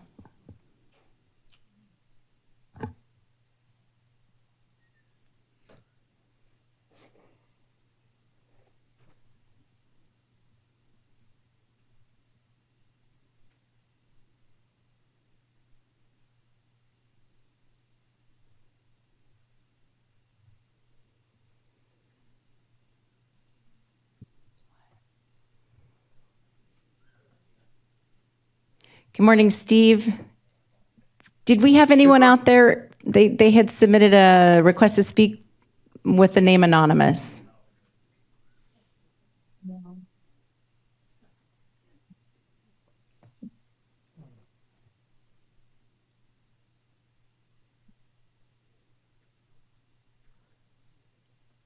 Good morning, Supervisors.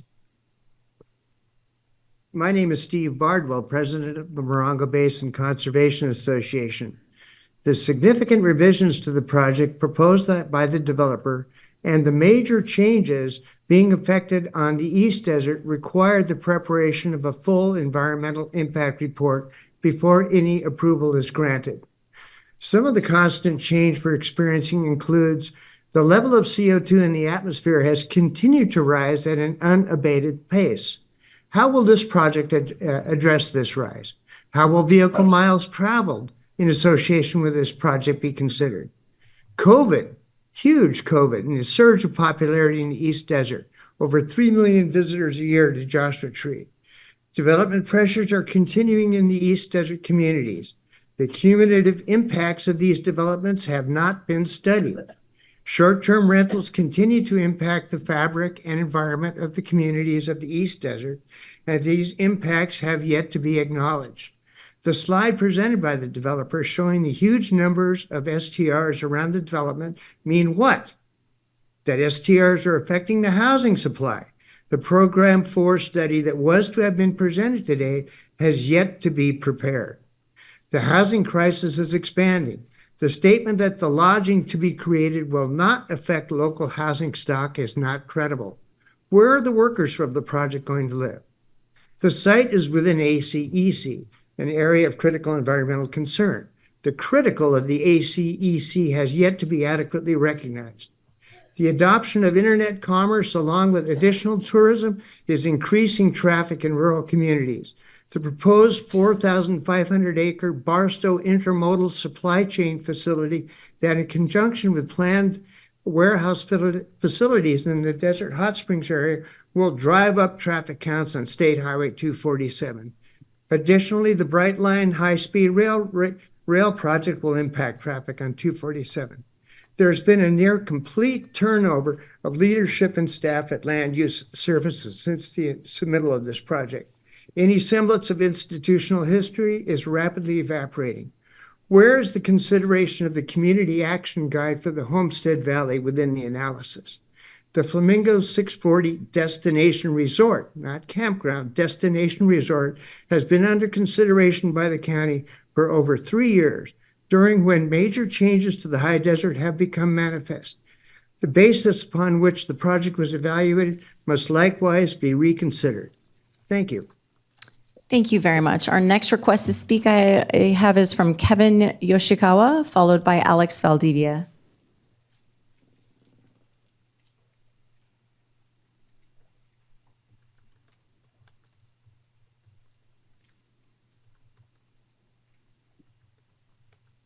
Hello, my name is Kevin. I'm a full-time resident and fortunate to own several properties in the area.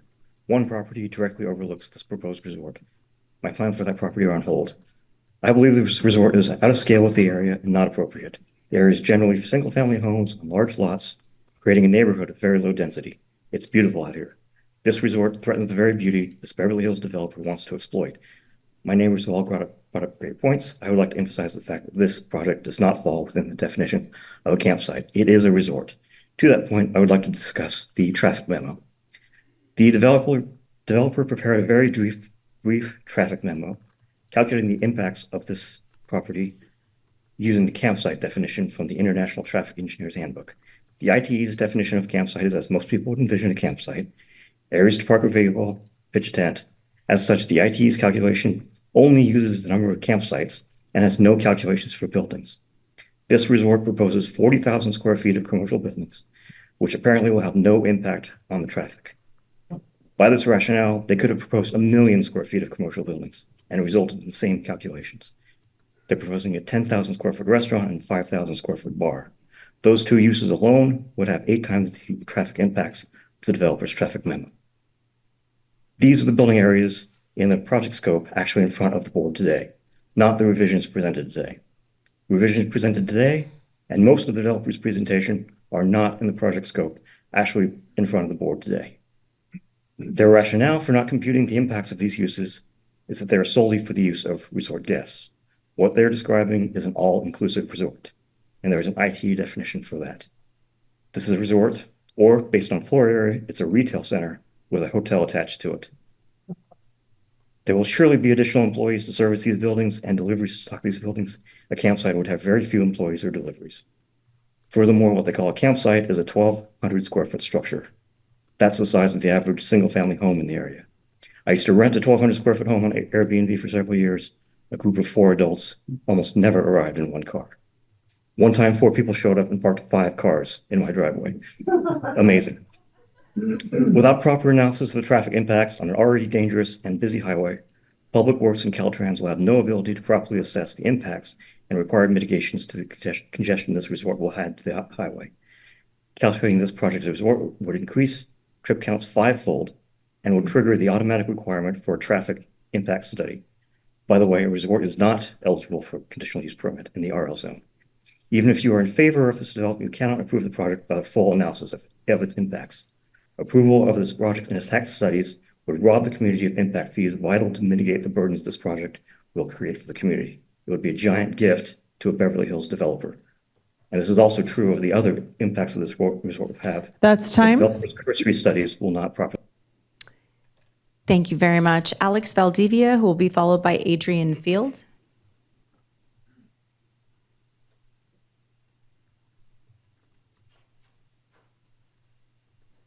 Hi, good morning, County, and everyone in San Bernardino.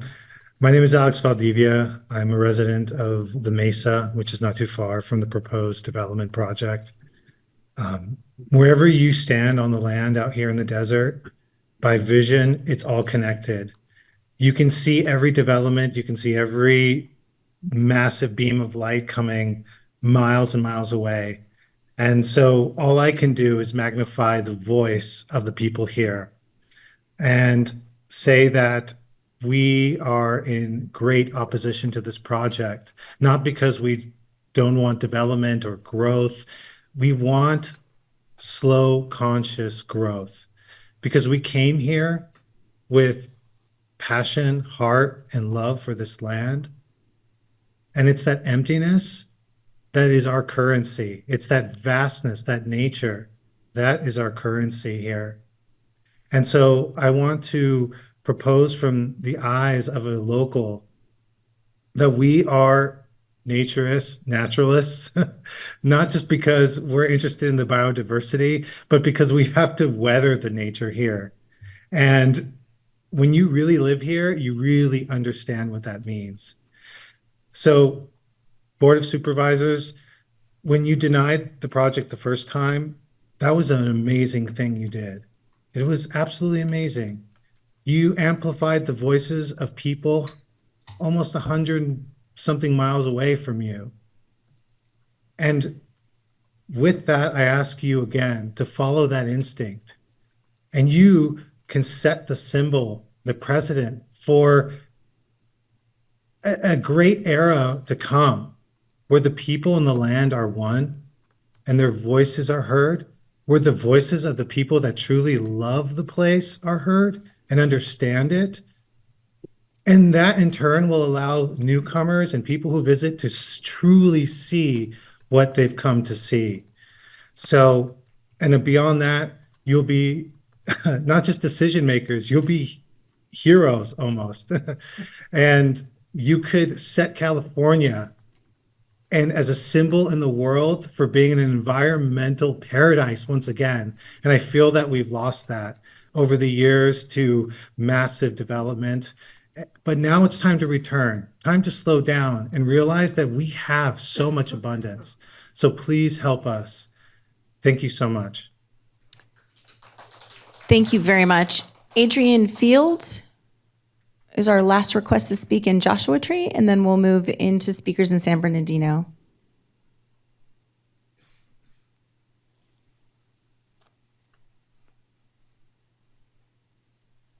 Good morning, supervisors. Thanks for the opportunity to talk here at this meeting. First off, I think I should say that at the moment helipad was brought into this conversation, should have brought this thing to a screeching halt right there. Anyway, but I have some words here. I want to try and address issues that I see as fundamentally affecting the Flamingo 640 project, and coincidentally, several other similarly large-scale, high-impact resort projects now being considered in our beloved desert environment. To begin, I think it is appropriate. It is appropriate to quote Jeff Goldblum in the movie Jurassic Park, where he says, "Yeah, but your scientists were preoccupied with whether or not they could.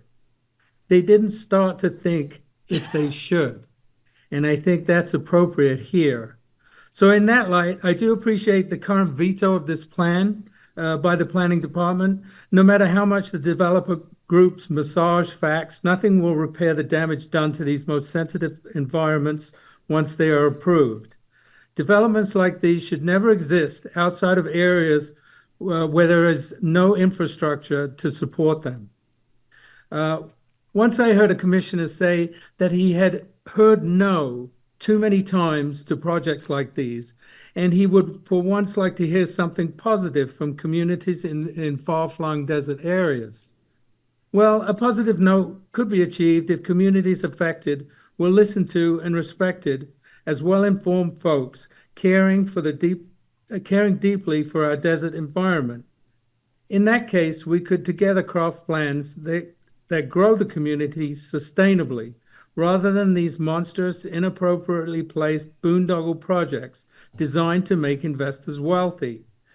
Projects like Flamingo 640 will forever affect our communities. Why shouldn't we take time to consider deeply the impacts and avoidable missteps? We are not NIMBYs, as some would have you believe. We have deep knowledge and valuable experience to share, but are we truly being heard? That is the question. Please vote no on this poorly conceived project, and thank you for your time.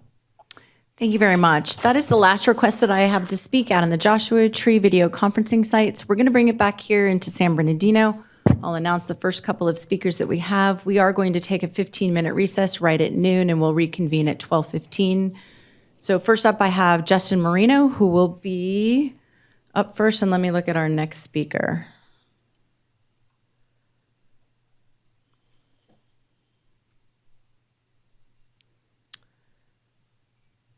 Justin will be followed by Caroline Partamanian, if I pronounce that right.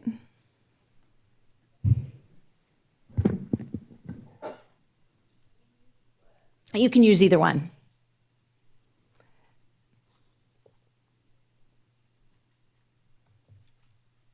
Good to go? Cool. We're ready when you are. Okay, thank you. Still the morning. Good morning, supervisors. My name is Justin Marino. I am the president of the Landers Community Association.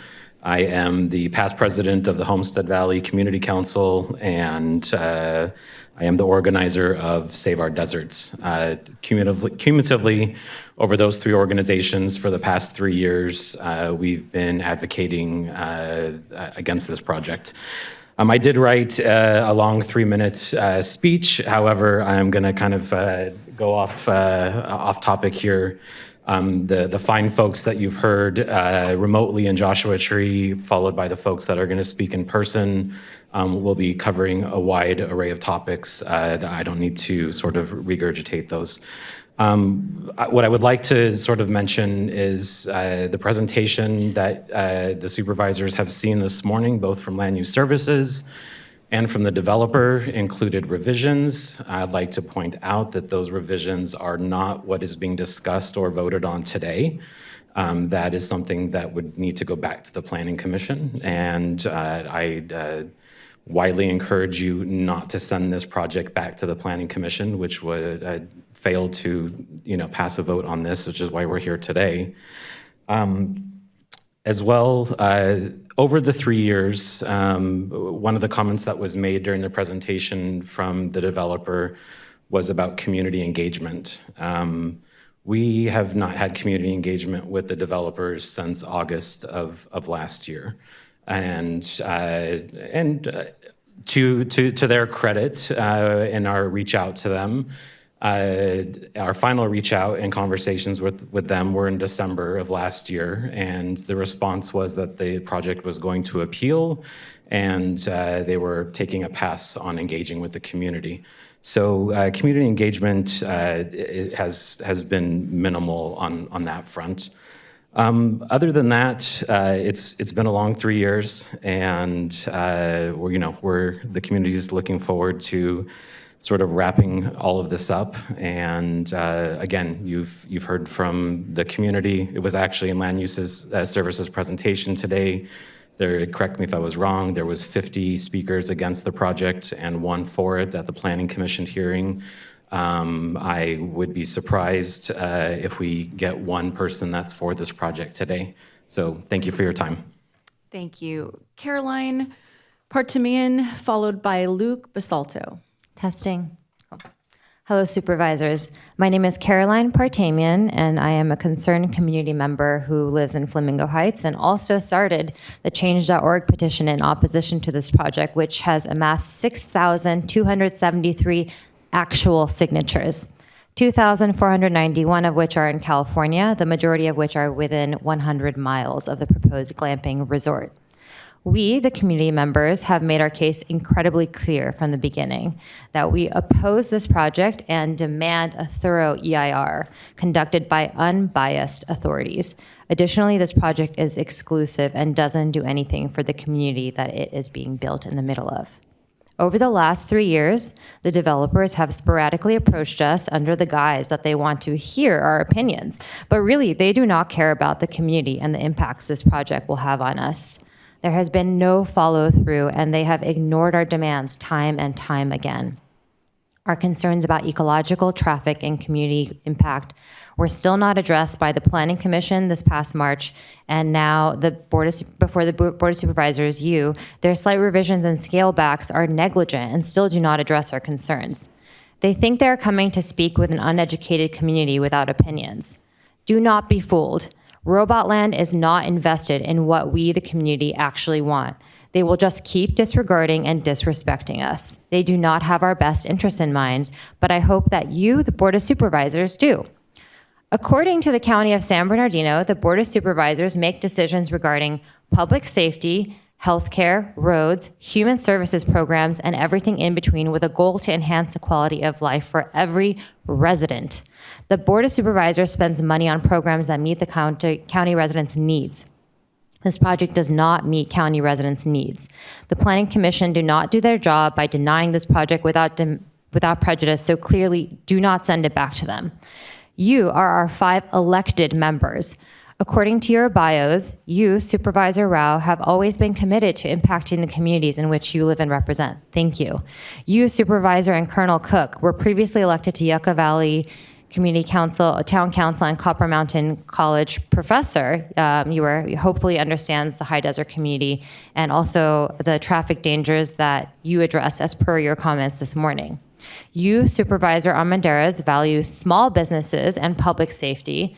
You, Supervisor Hagman, work tirelessly to represent the community, and you, Supervisor Baca, your experience as a public school teacher has helped you foster relationships and create partnerships within your community. So as the voting base, we are asking you to do your job in denying the CUP and project today and support your community. Thank you so much for your time. Thank you very much. Next request to speak that I have is from Luke Basalto, followed by Nancy Carl. Good morning. As stated, my name is Luke, and I'm here commenting in opposition of the proposed Flamingo 640 Resort. In my day job, I'm the California Desert Program Manager for the National Parks Conservation Association.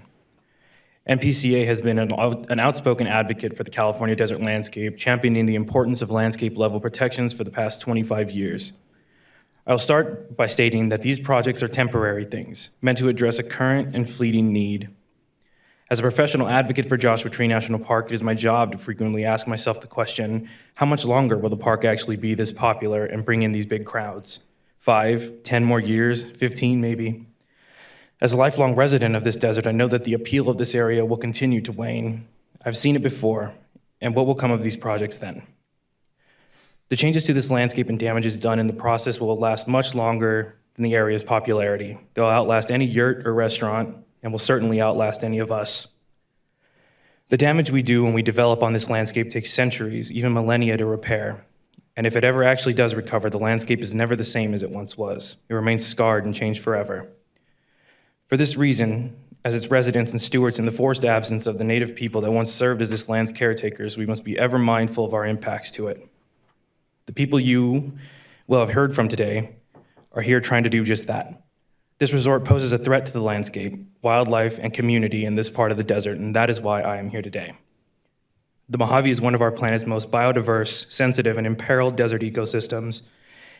It is clearly a major target for developers, both large and small, because of its characteristic vastness, rural character, abundant sunshine, and obscure beauty. There are numerous western Joshua trees on this property, as well as the nursery plants needed to allow these protected plants the ability to reproduce. Without these nursery plants to shade young Joshua trees in their first decade of life, those young plants simply do not survive, let alone reach an age where they can contribute to the perpetuation of this protected species. Removal of these important established accessory plants from their current location hurts the natural character that the developer insists they are here to protect. The desert soil itself, as it currently exists on the property, is a vitally important aspect to the survival of the landscape. Over the millennia, the desert has formed a crust that acts as a protective layer for plants, roots, and for keeping airborne dust at bay, at least until it's bladed to make way for a road or fire pit. Airborne dust doesn't just affect human lungs, it can coat the leaves of desert vegetation, making it more difficult for them to photosynthesize and thrive in an already harsh environment. Additional human activity and eventual litter in the area will inevitably attract more ravens and result in a precipitous decline of desert tortoise populations, another incredibly imperiled species in the area. These effects will be noticeable for several miles around the development, much like dropping a stone in the pond. The effects of this project will ripple outward into the surrounding desert as well. In the conservation community, we have a saying, our victories are temporary and our defeats are forever. Thank you. Nancy Carl, who will be followed by P.O. Hagstrom. Good morning. Can you hear me okay? Yes. All right. Thank you for the opportunity to speak. My name is Nancy Carl. My family lives in Landers and Flamingo Heights, and we've owned a local business in the area for 2.5 decades. As residents and business owners who've invested heavily in our local communities, we ask you to consider these facts about this resort. Highway 247 is already deadly. It is our only road in and out of our communities for both citizens and emergency services. At least 5 people have died, including a pregnant mother, since Thanksgiving. We need improvements to safety on this road, not increased danger. A traffic impact study should not have been ignored. It should have been conducted. This parcel sits within an active seismic area with multiple fault lines. In '92, the Landers Fault produced a 7.4 catastrophic earthquake that caused surface rupture in at least 3 other fault lines. It was felt in Utah. These fault lines run directly through Flamingo Heights, where this property is located. As a former executive director of Mojave Desert Land Trust, I was taught by state and federal agencies such as the Departments of Fish and Wildlife, the BLM, the National Park Service, and working with the 29 Palms Marine Corps Base, of the importance of conserving wildlife linkages that contain sensitive habitat for threatened and endangered species. This project will impact or destroy habitat in a designated wildlife linkage we all know as Pipes Canyon Wash. We've been told that the animals will just go around the projects that take their pathways to food and water. The way these animals would go around this project is into rural residential zones, meaning people's backyards with their children and their pets, or it would force them onto Highway 247, which has already been addressed as an extremely dangerous road. Most importantly, I think that a resort of this scale with a massive seepage pit next to one of the most important washes in our high desert that is extremely prone to flooding. Its outbuildings and largest restaurant, it's not open to the public, should be denied. And we ask you to support our community and its voice to deny this project. Thank you. Thank you very much. P.O. Hagstrom, and then we're going to break for 15. Yes, before you start the clock, Caroline is just going to hand you some pictures that comes with my presentation.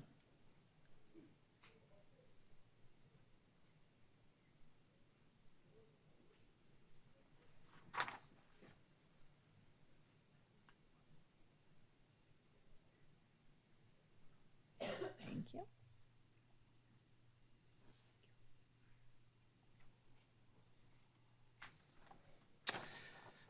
Okay.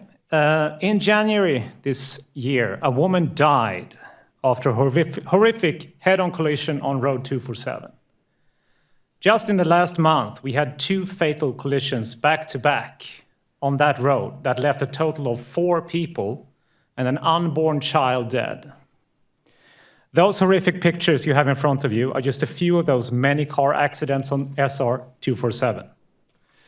And this chunk of papers I have here are all the reports from California Highway Patrol of all the accidents on 247 next to the proposed project sites.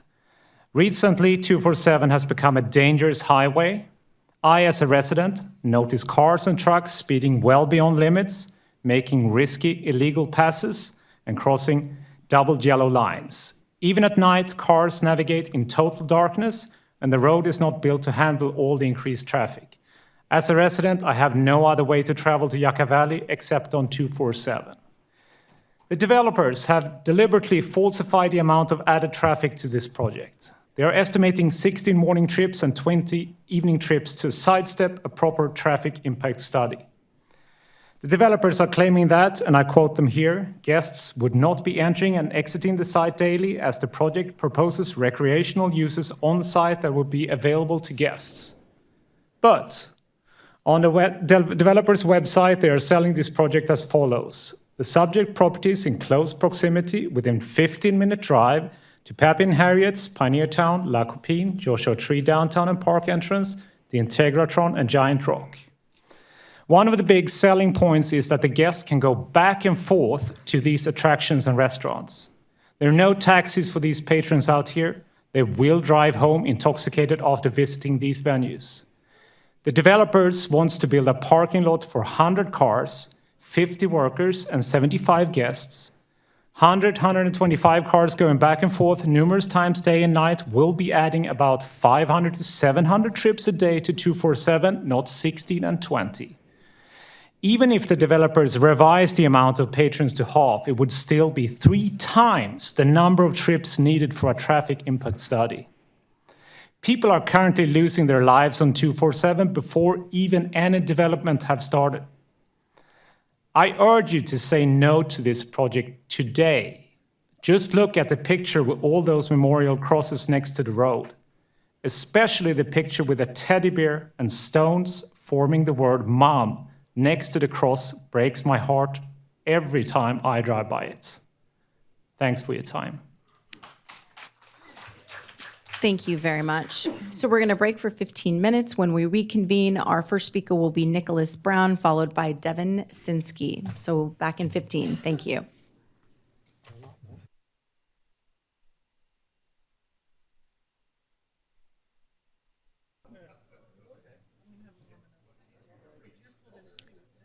All right, folks, we're going to reconvene the meeting.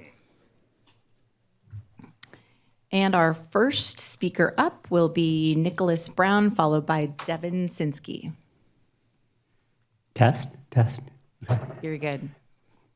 Good morning. My name is Nicholas Brown. I'm a Flamingo Heights homeowner and resident. I believe that the initial study issued by County Land Use significantly underestimates water use for the proposed Flamingo 640 resort.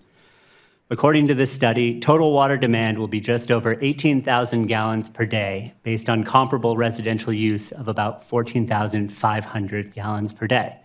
This 3,500 gallon difference is intended to service nearly 5 acres of gardens, a 10,000 square foot private restaurant, a separate bar, an agave farm, a pool, art barn, and other amenities. Whether this water includes the on-site employees is unclear from the report. Using the restaurant as an example, according to industry averages, a modest 60-seat restaurant uses more than 5,800 gallons of water daily, already 1,000 gallons more than the cited estimate. The proposed 10,000 square foot restaurant is likely 4 to 5 times that size. By my estimates, that would double the total water use for the entire county study. The initial study also doesn't include nearly 5 acres of botanical gardens that are listed in the original plan, saying, quote, "The campground has no landscaping plan." This proposed garden uses several non-native species, like saguaros, from wetter monsoon deserts that don't survive long in the Mojave without watering. Using all native plants instead would still require landscaping and irrigation to establish the plants, after, of course, digging up the original native plants that are already there. The original plans also included a separate agave farm that would require extensive irrigation to establish. In reality, a viable watering plan for landscaping could require hundreds of thousands of gallons of water per year or more, none of which is accounted for in the original study. This project cannot proceed without a full accounting of its water use impact. Despite the uncommonly wet year we've had, our groundwater is still under threat if we use it unwisely. We can't rely on desert hurricanes to keep our balances in check. When lean times return, as they always do, this resort runs the risk of putting our community deep in the red. We shouldn't plan how we use groundwater based on times of abundance. Our finite resources should go to right-sized development in appropriately zoned areas that will improve the lives of residents as well as our nature-loving guests. We frankly don't need, nor can we afford, this bloated and needlessly extractive resort that no one but a select few can enjoy. Please deny this project outright today and do not send it back to planning and start this process over. Thank you for your time. Thank you very much. Devin Sinsky, followed by Deborah Melford. Testing as well. Oh, hi, thank you. Hi, everyone. Thank you for allowing us to speak today. I think the escape sign on those campsites is maybe a hint for these guests that they should escape the desert camping simulation fantasy this project is building for them. And I know where they will escape to. The two busiest businesses, I should have fixed that. Two busiest businesses in the immediate area that I've worked for in the past 4 years, which during their peak high volume times have waits for tables and food that can range from 1 to 3 hours, leaving many disgruntled guests in its wake. And they require up to 18 people to run during these peak times, which is a fraction of the size of the proposed restaurant. So consider that with their staffing estimates. And now possibly longer with these glamping escapees. That brings me to emphasize also how this project is being closed to the public. It's locking out locals from accessing their resort-style amenities, which are not camping necessities, as we covered. And it leaves many locals feeling alienated from their own backyard, which is a sentiment that has been growing over the past few years. I also wonder what unleashing a fleet of low-wage workers into the rental market will do. It's already strained and unstable. It will create difficulties for this entire class of workers. Not just me and my friends who are hosting your luxurious desert experience offsite, but also the glamping servants. Good luck to them finding an affordable place to live. Your last chance was probably about 4 years ago, and I'm sorry, I might have gotten the last one.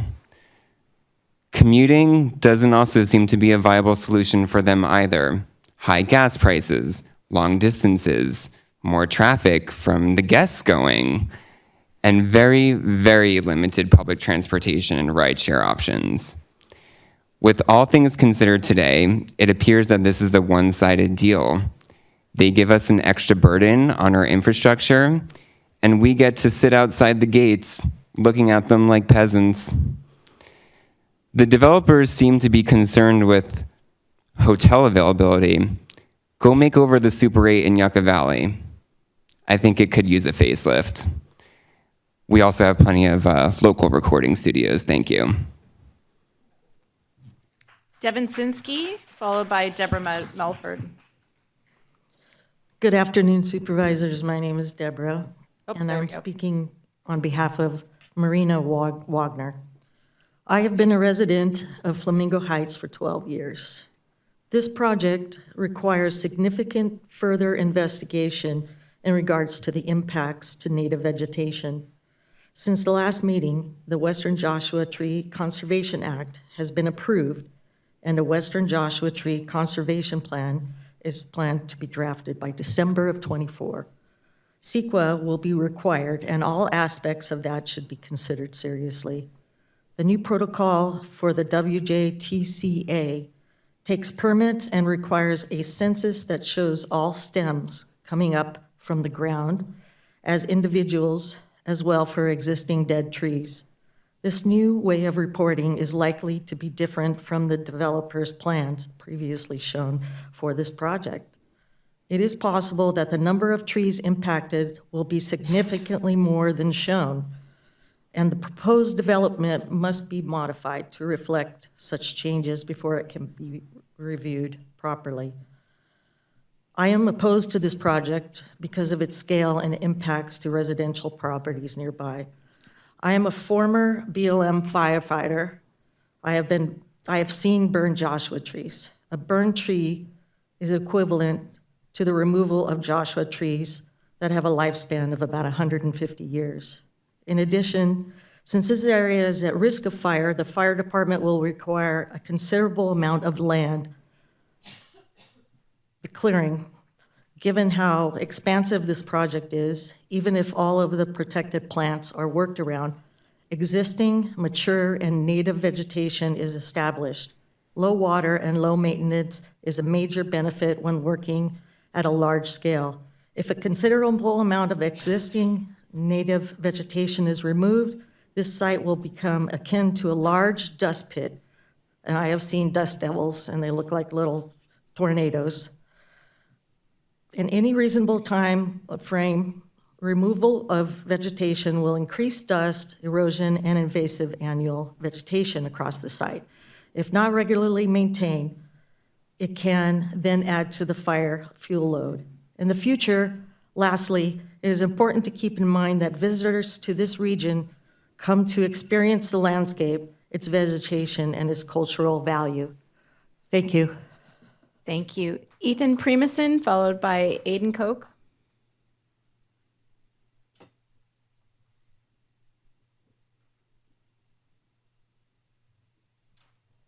Hello. My name is Ethan Primuson. I'm a full-time resident of Yucca Valley. I live and work in Flamingo Heights as a welder and sculptor. Good luck finding local artists for your sculpture garden. Right off La Brisa Ave on the southern border of the proposed glamping project. I've chosen to talk to you briefly today about one of the varied environmental impacts raised by this project, sound. In a previous life, I worked as an audio engineer. Because of my professional background, coupled with my personal experience living on the edge of the Pipes Canyon Wash, just south of the 640 acres in question, I'm here to raise concern and awareness on the overlooked impact of sound that this project would introduce.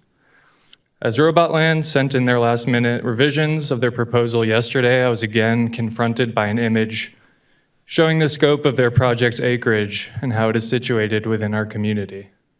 While Robot Land has been perpetually coy in presenting their project as being far away from the highway and out of sight, they have not sufficiently acknowledged or addressed how much they will be encroaching upon the environment sonically.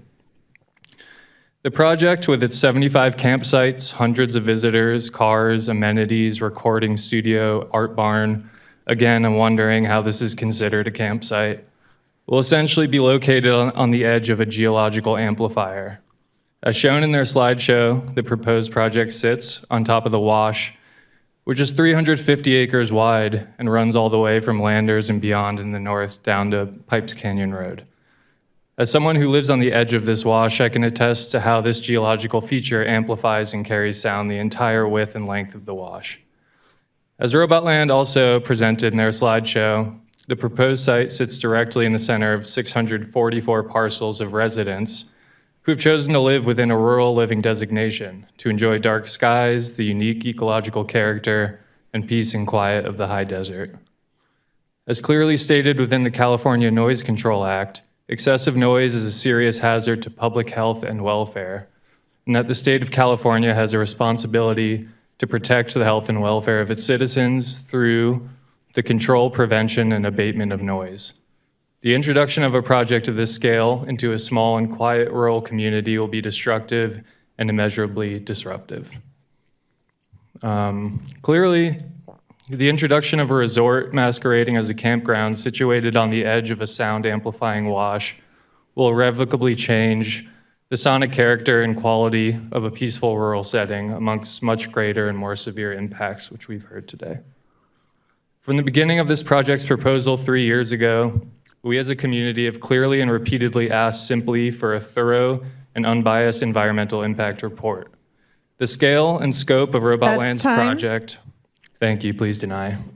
Thank you. Aiden Koch, followed by Digna Cassens. All right. Thank you so much for your time, supervisors. My name is Aiden Koch, and I live in Landers, just a couple miles north of the proposed site. And I want to focus my concerns today on air quality effects from this project. Having lived in the desert, high desert, for 6 years, I've become acutely aware of how simply a windy day or an ongoing event like King of Hammers can intermittently affect air quality. Although I have good health, on these days I can feel the effects in my sinuses and throat. Particle pollution from dust, dirt, soot, or smoke can have devastating effects on those with heart or lung disease, children, the elderly. This can cause premature death, non-fatal heart attacks, aggravate asthma, decreased lung functioning, coughing, and difficulty breathing. That's all according to the EPA. And this project will increase levels of particle pollution, not just during construction, but by way of heavily increasing traffic on dirt roads. And the heavy machinery required for grading, road building, material transport, these will all cause significant disturbance to the soil during construction by removing plants for this process, including opening up defensible space around the more than dozen buildings. Sand and soil will be loosened and more likely to be carried away on our numerous windy days. It's also my understanding that in the proposal that you are looking at, it continues to have the helipad and 4 fire pits included. Undoubtedly, a helicopter will cause significant damage in its effect on sand and blowing sand into the air. Also, although we saw renderings with a paved road, it's not my understanding that that is currently in the plan that you've looked at specifically. And all the roads out there, except for anything just directly off 247, are dirt. So driving on dirt roads shoots clouds of dust into the air, even as low speeds as 15 miles per hour. The traffic expected from this proposed site, which includes parking spots for 100 cars, will increase traffic on these dirt roads to an extent not seen with any other destination in the high desert. Even driving at modest speeds for short stretches, this will vastly increase the amount of particle pollution on a daily basis. I would also like to note that given the median age of the area is 55, there is increased concern for the health risks of this. So like many of the issues presented by this project, I think the scale is really the issue. The scale is disproportionate to the community. Rural living zoning helps us control these factors, and allowing a resort under the guise of camping is inappropriate and unacceptable. Thank you so much. Thank you very much. Digna Cassens, followed by Derek Gerling. Good afternoon, and thank you for letting me speak. I have multiple issues with the proposed project. However, I'm going to limit myself to one of the major ones, and that is the fire pit.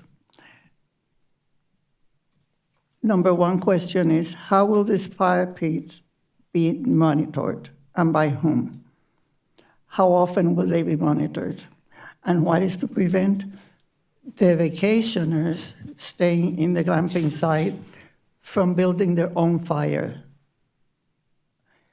The sparks will fly because the wind has been known to go up to 80 miles per hour. And we don't have the resources. It takes the fire department about 25 to 30 minutes to get to the site. The sheriff also, because we've had to call in my home. What will people be burning? What's to prevent somebody from burning garbage and contaminated materials? Who will be responsible out of the glamping site? What manager will be in charge of fire safety and monitoring 24/7, not just at night? What we need is a clear mandate regarding outdoor burns, the days and days that it will be allowed, and permit, as well as limits. We at my home have a fire permit. It requires a phone call to the fire department to say, yes, it's a burn date, or it's not. And it might also be on their website. What tourist vacationing is going to look at that? I can guarantee nobody. In addition to the fire safety, my concern is about dark skies. We try to keep our outdoor lighting subdued, even at Christmas time, because wildlife needs that dark time. There are animals, there are tortoises, and other creatures, even insects, that only come out at night. Bright lights might attract an insect, but it will also kill it. And so in the 24 to 48 hours an insect has to live, I want them to be happy, and it's not silly. The project scope, I think, is too large, even with the reduced plans we were just shown today. And it's such an unfortunate project that I urge the managers of this project to just cease and desist. You're not wanted. There are enough hotels and motels in the area. You have resort areas down below in Palm Springs. People can come to visit. So That's stop it. time. Derek Gerling, followed by Vaveen Tahapehi. Good afternoon. Thanks for the opportunity to speak today. My name's Derek Gerling, and our home is on La Brisa Drive, approximately 300 feet from the south side of this proposed project. My wife and I bought our home in Flamingo Heights specifically because of the rural aspect of the area. I'm sure I'm not alone today in wondering why there was a substantial change in the scope of this project released just last night. This should have gone back through the normal resubmittal process with ample time for stakeholder review. The rural areas are known for their natural beauty and the relative independence and self-sufficiency of their residents. People who live in rural areas are mostly trying to live away from other people but are eager to help each other when needed. Because of the vast range of weather conditions we get out here, that could mean helping someone whose car is stuck or bringing them food when the roads are impassable. This developer describes a project that they have never built or operated, and if they sell the permit to someone else, that person will not be the person who was in front of this committee hearing all the concerns of the community. This proposed resort would be the antithesis of rural living. In addition to the numerous guests, it would require daily deliveries of food and supplies, as well as substantial staff commuting in and out throughout the day and night to attend the various needs of the transient clientele. While we may need more lodging for JT National Park visitors, this is not a good location to build it. There are not enough local residents nor local rental housing to provide the labor resources needed to staff the proposed resort's restaurant, bar, recreational facilities, maintenance, and security staff 24/7. This would mean recruiting staff from cities as far away as Victorville or Banning to commute daily on these rural highways for mostly minimum wage jobs. The added lodging capacity would not be substantial enough to have any material effect on the number of vacation rentals in the area, as the developers would have you believe. This resort would just put more cars going back and forth between the park and Flamingo Heights every day. We need more accommodations closer to the park in commercially zoned areas.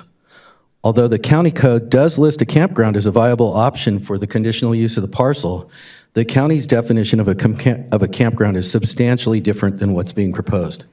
It defines a camp as a site used or intended to be used, let, or rented for camping purposes by two or more camping parties in trailers, tents, or other movable or temporary dwellings.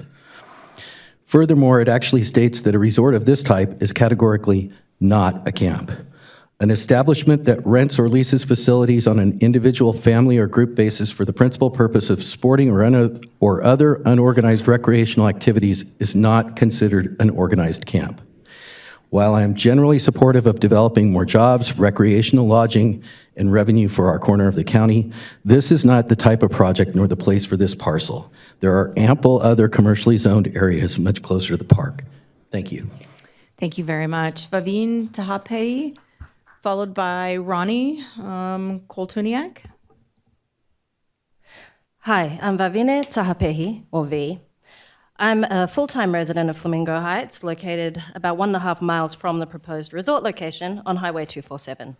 If you haven't traversed 247, you'd only need to once to understand how aggressively dangerous it is.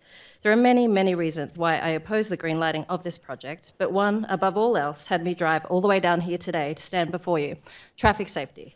I have my own business and I work at constantly changing locations that take me down Highway 247 without choice at all hours. I see every manner of dangerous driving day and night, as we are an under-resourced rural area with scant policing and outdated infrastructure to cope with the new increase in numbers of permanent residents, tourists, and trucking and transportation companies taking the back route from Barstow to the low desert. People drive like nobody's watching, because nobody is. I'm also the mother of a kindergartner who drives her child to and from school 5 days a week down Highway 247 and wonders every time if we will make it home that day. I wish I could say I was exaggerating, but I'm not. A little under 2 weeks ago was yet another fatal head-on collision on my school route during morning commute that put several people in hospital with grave injuries. I wish I could say that this were rare, but I can't. The deaths and injuries are non-stop. I have several friends, actually Derek just before me lives right at La Brisa, which intersects 247 as one of the most dangerous bends. Some of these friends call it Suicide Drive, and that's where the proposed entrance to the resort will be. An official investigation was opened on November 30th by Caltrans into the dangers and safety of Highway 247. This month, CHP issued a statement saying that they would be increasing traffic enforcement on State Route 247 and deploying additional units. They said officers will be strictly enforcing traffic laws with an emphasis on unsafe passing and speeding. So maybe, finally, someone will be watching when I'm perpetually defensive driving, forced to pull off the road to avoid a calamity. The Flamingo Heights glamping project is completely unrealistic projected numbers for the guests and staff who will be constantly coming and going are downright irresponsible. Additionally, these glamping guests driving in from the city will have a false sense of quiet country roads, completely unprepared for and adding to the dangers.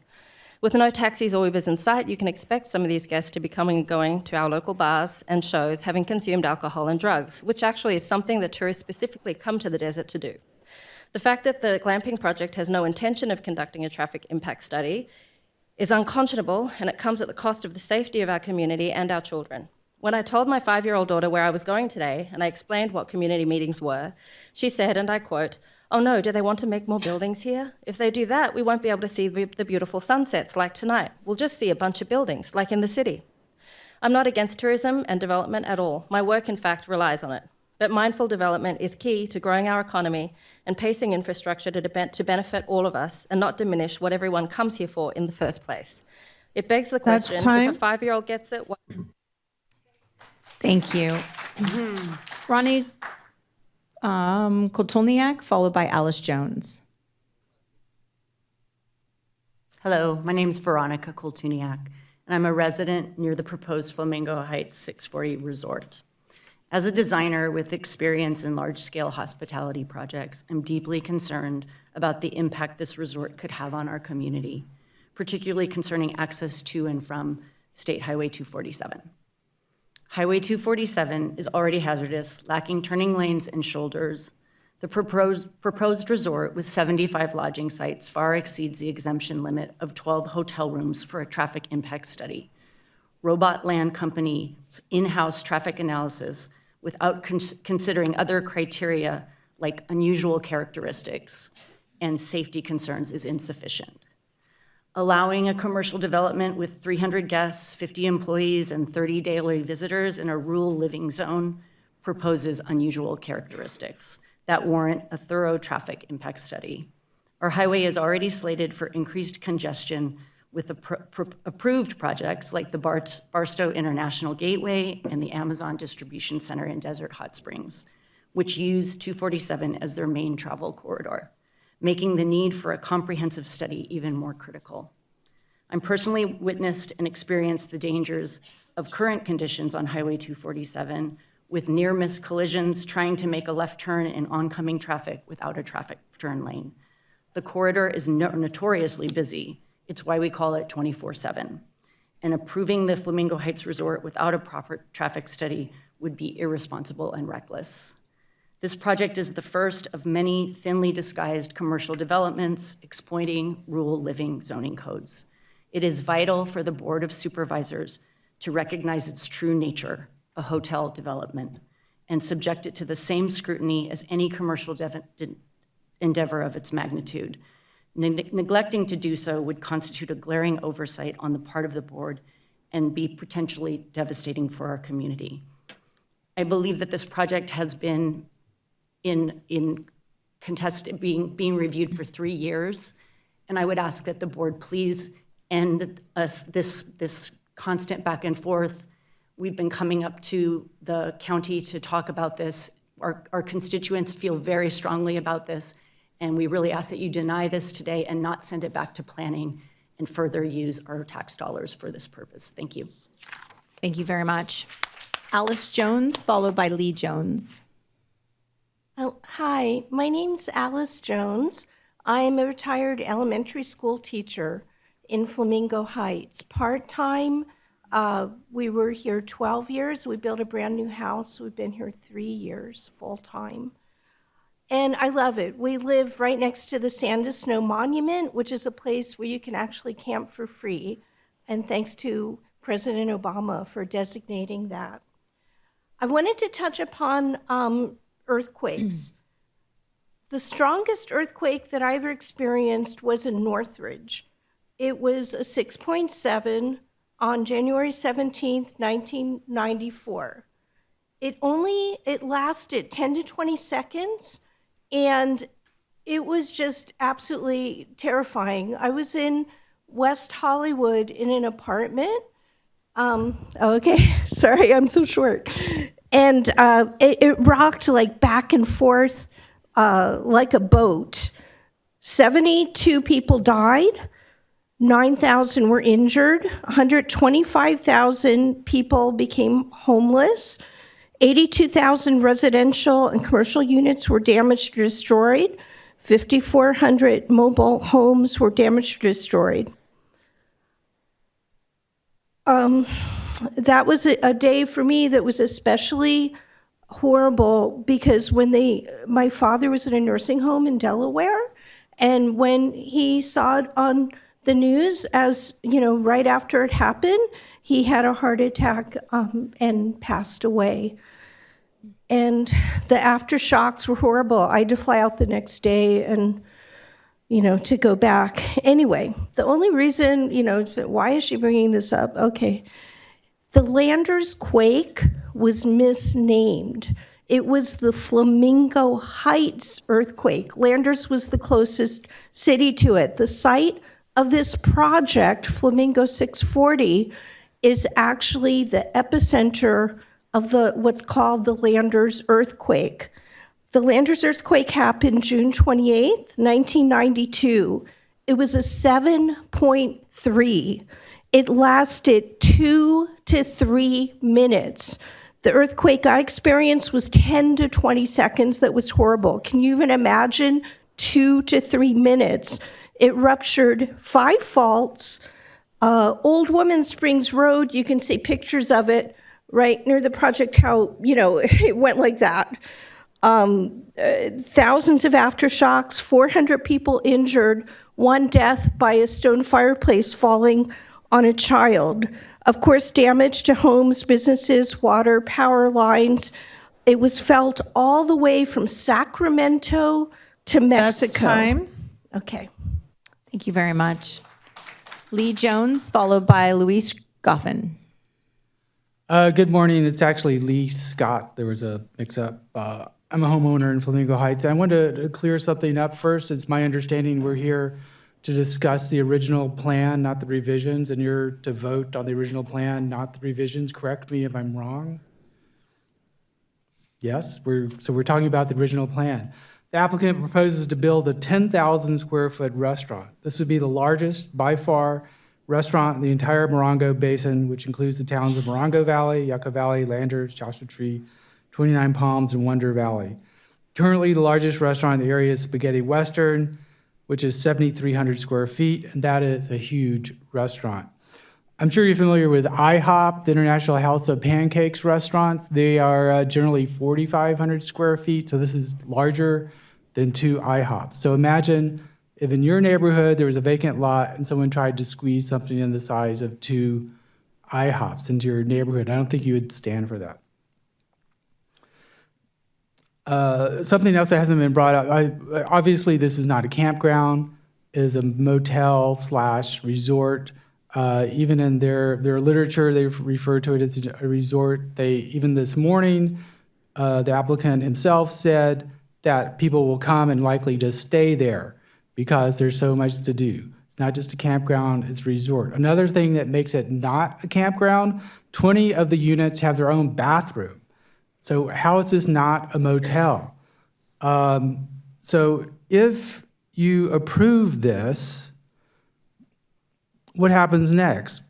Right across the road from the proposed site is another large parcel for sale. It's being advertised as a great place for glamping. So the next developer can come along, propose to build a very large banquet hall, put in a few pads for RVs with hookups, and call it a campground. What's to stop the next developer from doing that? So if you let one of these in under the guise of being a campground, others will follow using the same ruse. This is not a campground.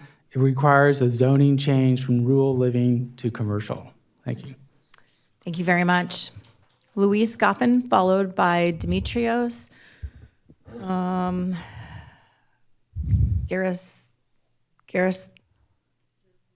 Garasamatos?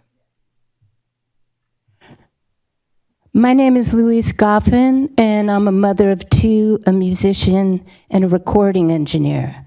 I live on the edge of Pipe Squash, 2 houses away from Luna Vista and the proposed Flamingo 640. I just want to say at the beginning of the meeting today, Colonel Paul Cook talked passionately about highway safety and earthquakes, and I thought, oh my goodness, he's talking about Highway 247.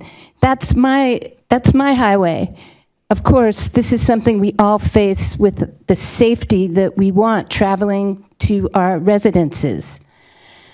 I want to say I urge the supervisors here to vote down this proposal today, to not send it back to the Planning Commission.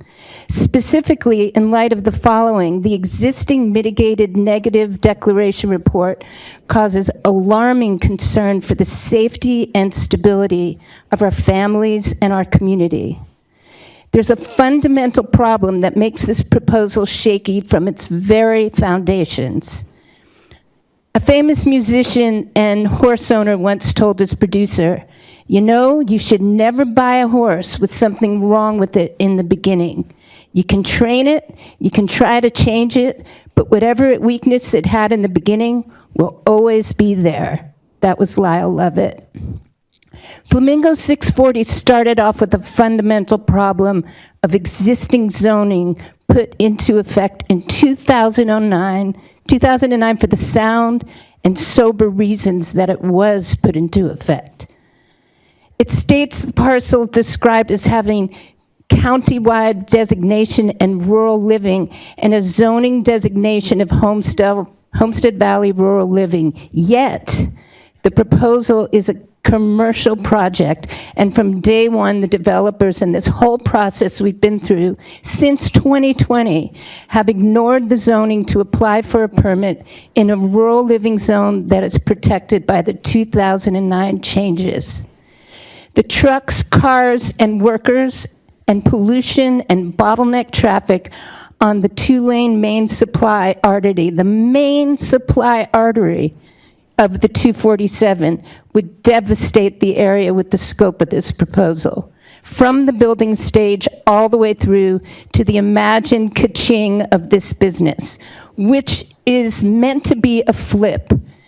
By getting this approval, it only gives value to reselling this land and this proposal to people who are not in this room, as was stated before.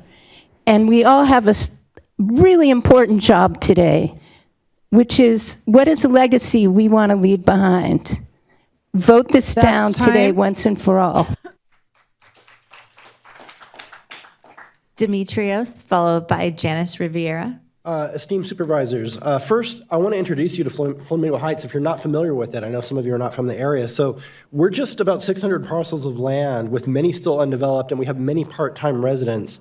And I would estimate that the population on any given day is maybe just a few hundred people, certainly less than 1,000. And I relay this to you so that you can understand the massive scale of this development in relation to the context of the existing rural neighborhood. We're talking about 100 parking spaces, 350 people. That could, in some cases, double the population of Flamingo Heights in a given point of time. There's a lot of good reasons why this proposal doesn't make sense. You've heard many of them today. It's massive, exploitive, and appropriate for the location and zoning, clearly not desired by the community. There are significant environmental impacts that have been underestimated by the county planners, which the mitigated negative declaration does not address. The developer has been given ample opportunity to do the requested traffic studies and simply just refused in the face of considerable public backlash, which is alarming and calls into question whether this project serves in the best interest of the community. An applicant is not entitled to a conditional use permit as a matter of right. The applicant has to demonstrate that his intended use is compatible with the zoning, essential or desirable to public convenience and welfare, that it won't impair the character of the community, and that it won't be detrimental to public health, welfare, and safety. There should also be a consistency with the general plan and any special plans for the surrounding area, as well as adequate access and public services. There are also a lot of nuisance concerns with respect to traffic noise, light pollution, and so on. We've heard all that today. It's the duty of the applicant to prove to you that this project has positive impacts and will not cause problems for the community, and that all the negative impacts have been identified and will be mitigated. Land Use Services was incorrect in its assessment that a mitigated negative declaration would suffice in lieu of a full environmental impact report. It's clear not all the impacts are minor, have been adequately identified and addressed. I would argue this project fails in many respects, but in particular, it's not compatible with the existing zoning of rural living. It's a stretch to call this a campground by any reasonable definition. And 247 has been mentioned, very dangerous stretch of highway. Locals understand this, visitors do not. It's necessary, although not sufficient, that before this project can be approved, a full environmental impact report be performed, in particular with respect to traffic safety. It's clear from the evidence that has been presented by the public opposed to this project that the proposed use is unsuitable for the site, and the applicant has not identified all of the nuisances and environmental impacts, let alone mitigated them. On that basis, you must deny this conditional use permit for the construction of this luxury resort in my community. Thank you. Thank you very much. Janice Riviera, followed by Graham Smith.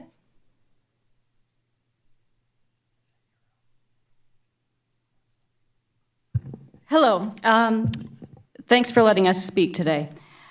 There are some parcels of land that should not be overdeveloped and some parcels that really shouldn't be developed at all. Due to the current traffic patterns on 247, I feel like this piece of land should have never really be considered to be rezoned for commercial use. With my iPhone, I'm sorry, I meant to say, I live in Flamingo Heights, across from this glamping proposal project.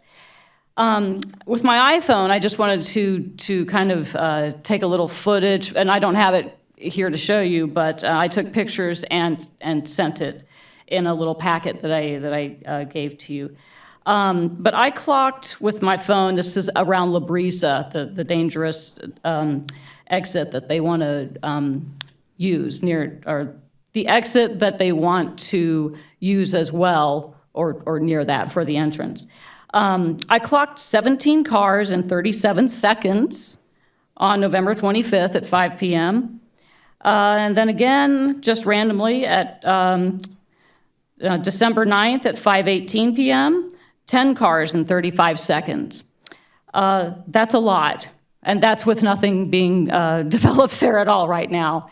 It's extremely dangerous, and as it is, and I worry about the safety. I can't emphasize that enough as a resident. You've already heard that from other people. If zoned for commercial use, this area will be a nightmare for years to come, and it will be, like everyone's saying, it's going to be our problem, the county. We're going to have these meetings. We're going to talk about it. The developer will have flipped it, because that's really what they want to do, and that's my opinion. Other people say that too, but that's my feeling. And then, as somebody else said, there's a property across from this, and in the real estate advertisement, it says it's going to be a possible glamping site, a venue for weddings or entertainment. So it's a bad precedent to set, and I really implore you to deny this appeal. Thank you for your time. Thank you very much. Graham Smith, followed by Randall Davis. Hey everyone, I'm Graham Smith. Rural living is one of San Bernardino County's most attractive attributes, and we've got a lot of nature here to enjoy, whether it's vast open deserts or rugged mountains. And there are several factors that bond rural residents together in whichever of these areas they choose to live. A peaceful, undisturbed life, a connection with the natural landscape and its beauty, a strong sense of community where neighbors stand up to protect one another, especially when their government isn't there for them. Today we're talking about whether local government is standing up for the residents in one of its rural communities. And I have a lot of experience with this issue. I don't live in the desert, but I live in a rural part of the county where we struggle with development. Whether that's not being able to develop things our community wants or struggling to prevent things it doesn't, we often don't have the necessary input in the growth of our own community. In fact, one of the very reasons I'm running for this board is to give the many rural communities in our county more of a voice. The issue at hand in our desert communities is whether we should allow the development of a large-scale hospitality facility that's broadly opposed by residents. As we know, these residents and the proposed development are in a rural zone which prohibits large-scale commercial activities. Let's acknowledge there are some developments in rural areas that are important and additive to the community. The defining feature of those developments is that they provide their local communities with inclusive spaces where people can gather, not exclude residents altogether, which is what's being proposed here.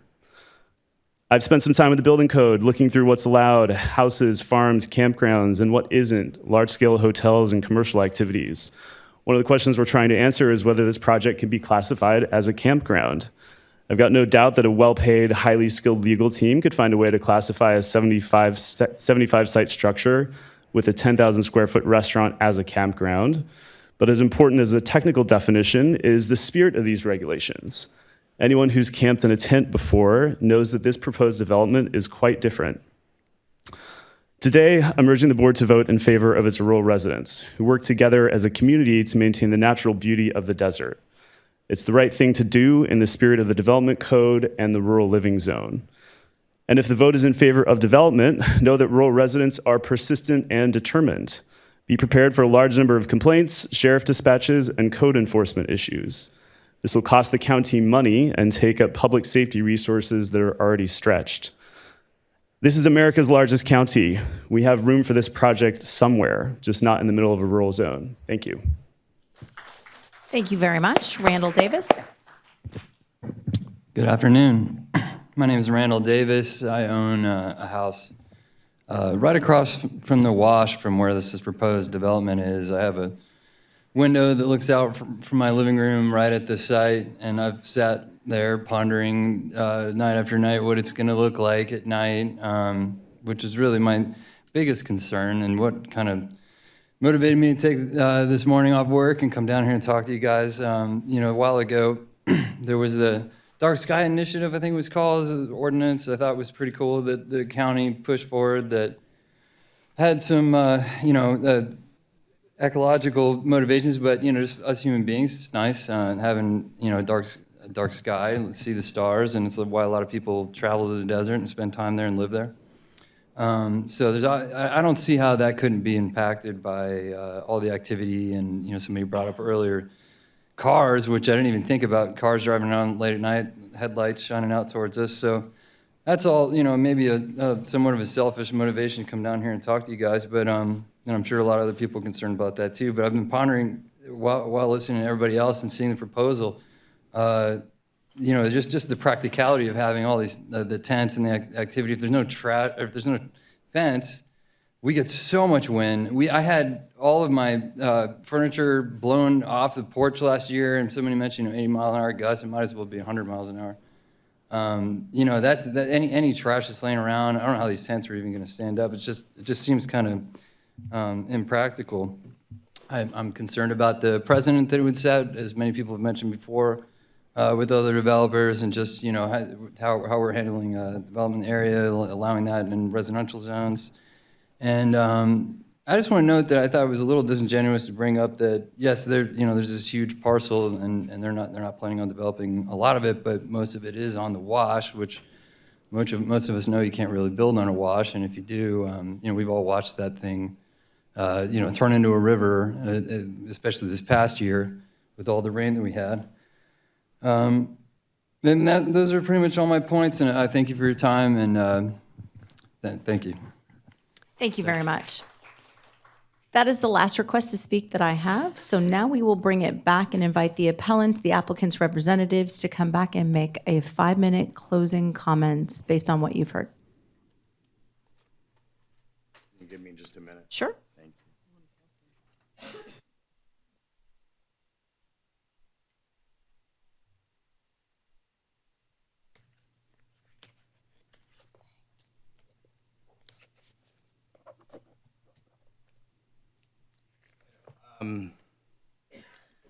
Supervisors, thank you for your time again this morning. We've heard a lot of comments. There's a lot of people that have worked very hard for a long time on this.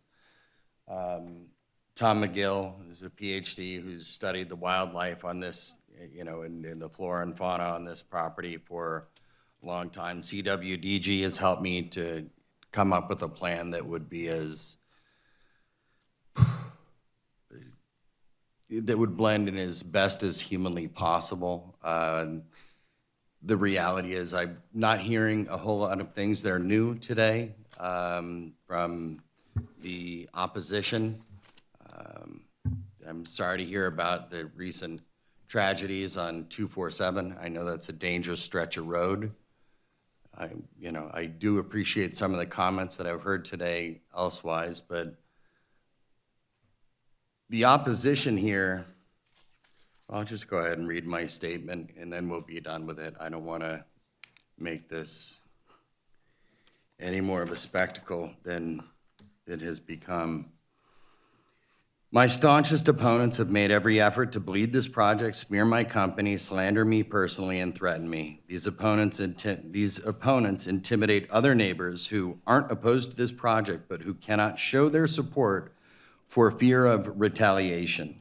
It's possible these staunch opponents hold enough sway to kill this project. In this instance, I would like my opponents to put yourselves in my shoes. I'd like you to put yourselves in my shoes on this. If we can't develop a sub 30-acre private campground, which is allowed by current zoning, if we can't do this, then the only other alternative is residential development of the land. That's going to involve about 10 times the amount of property of that 640 acres. Some of our staunchest opponents, like I mentioned earlier, are also STR owners. These are Airbnbs that they've got. So it's understandable that they're frowning on our proposal, but I want everyone to think long and hard about what the decision is here today. If we squander this opportunity to share this property in a professionally managed way with others to the benefit of locals and visitors alike, then the next move will be residential. I've asked for their input many, many times. It has been flatly denied by several people behind me. They've told me that the opportunity for us to work together and cooperate, that ship has sailed. Very approachable. I love this property. This has been a dream of mine for a long time. Their attitude is, go away, we don't want to talk to you. They spend time vilifying me left and right. I wouldn't treat people the way they've treated me. But thank you. Merry Christmas. Thank you very much. I'm going to ask Mark Wardlaw to come back up and join us at the table. And if the presenters, if you'll have a seat back in the audience, please. I'm going to close the public hearing, but bring it back to the board for questions and discussion. Thanks very much. That was a lot of fun. Good afternoon. Good afternoon, Chair, board members. So we heard public comment today that the project before us that was presented is different than what was presented at the Planning Commission. Is that true or not true? Through the chair, that's not true. What is presented to you in terms of the appeal is the item that was considered by the Planning Commission. But what you also heard was the applicant expressing a willingness to make design changes. That is new. And so when you're hearing, I have a revised project, that means they're willing to consider changes to their project. The board doesn't have findings to associate with that revised project today.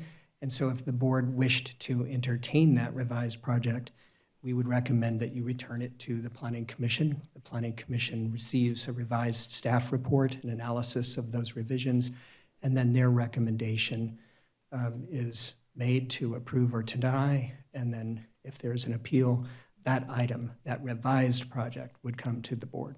Did the applicant have time to submit a revised project to the Planning Commission prior to appealing it to the Board of Supervisors? I think that the way that I would answer that is they could have designed a project. They've given you some sketch information and some program changes. But for them to develop it more fully, they may or may not have had the time. All right. I have other questions or comments, but Jesse. Do we have to bring it back to the Planning Commission if we chose to move forward with the modified changes, or could we, from the dais, just allow those? You would have to send it back to the Planning Commission. We have to send it back to the Planning Commission. Okay. That's one question. Thank you, Madam Chair, and thank you all for showing up today. It takes a lot of your time to come out. Obviously, you're very passionate about the subject, and we're always put in this position where we have to consider the entire amount of our residents, stuff like that, when we make these decisions. And I did have some questions as far as practicality stuff. So we hear a lot of debate, what's considered a campground? So by our code, what's considered a campground and what's not? And then I'll have a comment after that. So the actual definition from the development code for campground generally is site used or intended for use for temporary occupancy by campers traveling by automobile or otherwise, which may include individual campsites, but where utility hookups for recreational vehicles are typically not provided.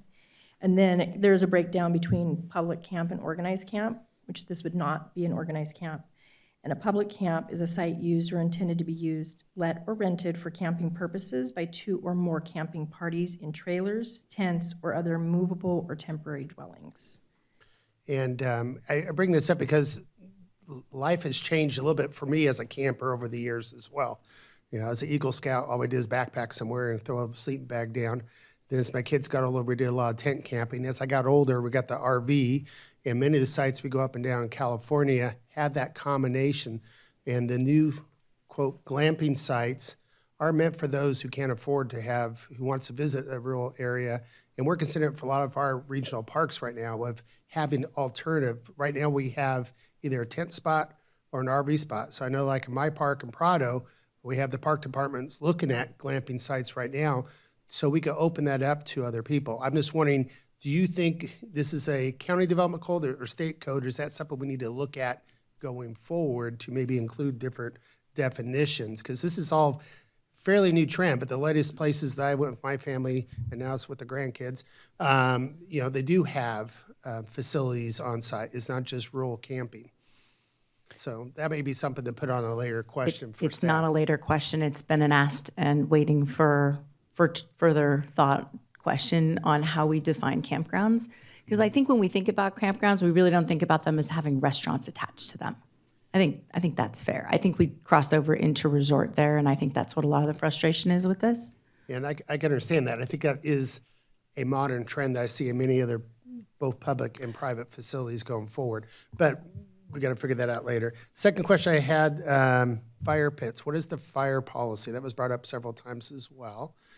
So there is regulations through the fire department about how the fire pits function. This area is not within the state designated high severity, so they're not prohibited. But as a condition of approval, there is a fire control plan and inspection, and these things would be required to make sure that they meet all those fire requirements prior to occupancy. Some of the practicality things, when the wind's blowing up there, you don't have a lot of fire, type of thing. And I always got this curious question of, we have so many visitors visiting Joshua Tree and our resorts up there. It's a beautiful place to go visit. A lot of the things that our residents move up there for, surrounding areas, our own county residents want to go up there. If you have over 2 million people traveling a year,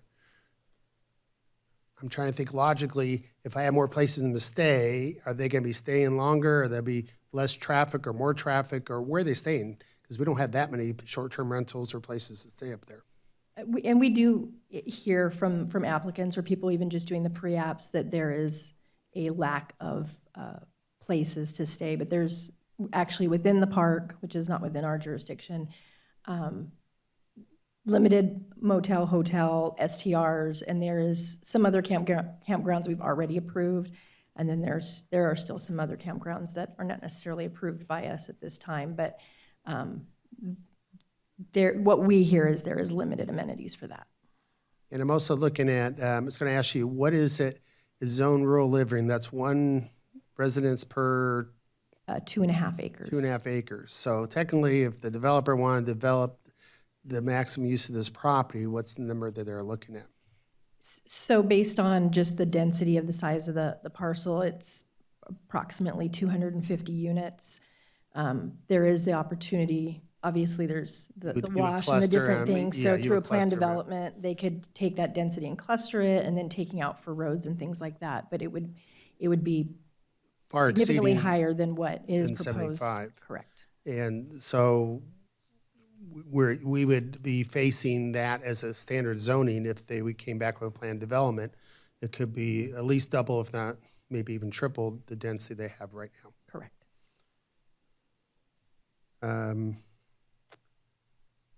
That's all for my questions right now. Thank you, Madam Chair. Vice Chair Cook.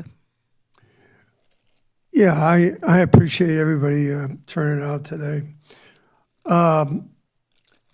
I almost was going to ask you the question whether the people that are going to develop this, whether they talk to the marine community. Because in many ways, if you know anything about it, we get X amount of people. I say we, that's my past life. But we come out and you have people from the East Coast, whatever, they've never been in the desert before. And a lot of the lessons learned that came from that Landers earthquake. A lot of us were here during that. Thank God. Everybody remembers it, but I think there was only one death on that. Correct me if I'm wrong. And part of it was everybody was so separated. But we would go out there, and there were some of the things that you're talking about, development tents. Every unit that went out there from, I don't know when, 50 years ago, they didn't realize that sometimes in the middle of the summer, sometimes the fall, the winds would kick up with the sand. They would be in tents, these big GP tents, and they would rip like a piece of paper right down the middle. Sometimes some people would get, because that's the desert. And I'm not an expert on the desert. I'm from back east. And I had to get educated because the desert is very unforgiving. And maybe some of those aspects of that, I think the people that live out here are very hardy. I think they take a certain pride in their rural living, and they might say to people like me, screw you, Cook, you don't have all the answers. You haven't lived through this. Well, in the past I have on a limited basis, and I've learned never underestimate the power of nature in the desert. So I had a lot of misgivings about that many people, this and that. And based upon past experience, I still am not comfortable with that. The 247, as you know, is the highway patrol, because of the number of accidents. If you're speeding on that highway right now, you're probably going to get a ticket or worse, because there's been so many accidents on it. Is part of it speed? No, part of it is those wind gusts, and I'm going on and on. Maybe I'm not making my point, but there was an old commercial, I can't remember what it was. It's not nice to fool Mother Nature. And basically, the punchline is Mother Nature is going to get even with you. So I have, I appreciate all the effort. I just don't think it's the right kind of resort for that place there. I think I admire the people who live there. They're hardy pioneers. But I don't know, everybody that comes up here is going to have the same toughness as the people that testified and have lived there for a long while. So right now, I am opposed to the project as briefed today. Thank you. Supervisor Armendariz. Thank you, Madam Chair. I just wanted to make a few pointers. One, talking about restaurants inside campgrounds. I personally go to 2 campgrounds that have all-inclusive restaurants, rentals, store shops, fire pits, you name it, the whole array. So I just want to clarify, there are those things in campgrounds, and I could point to several of them if anyone would like to go to them.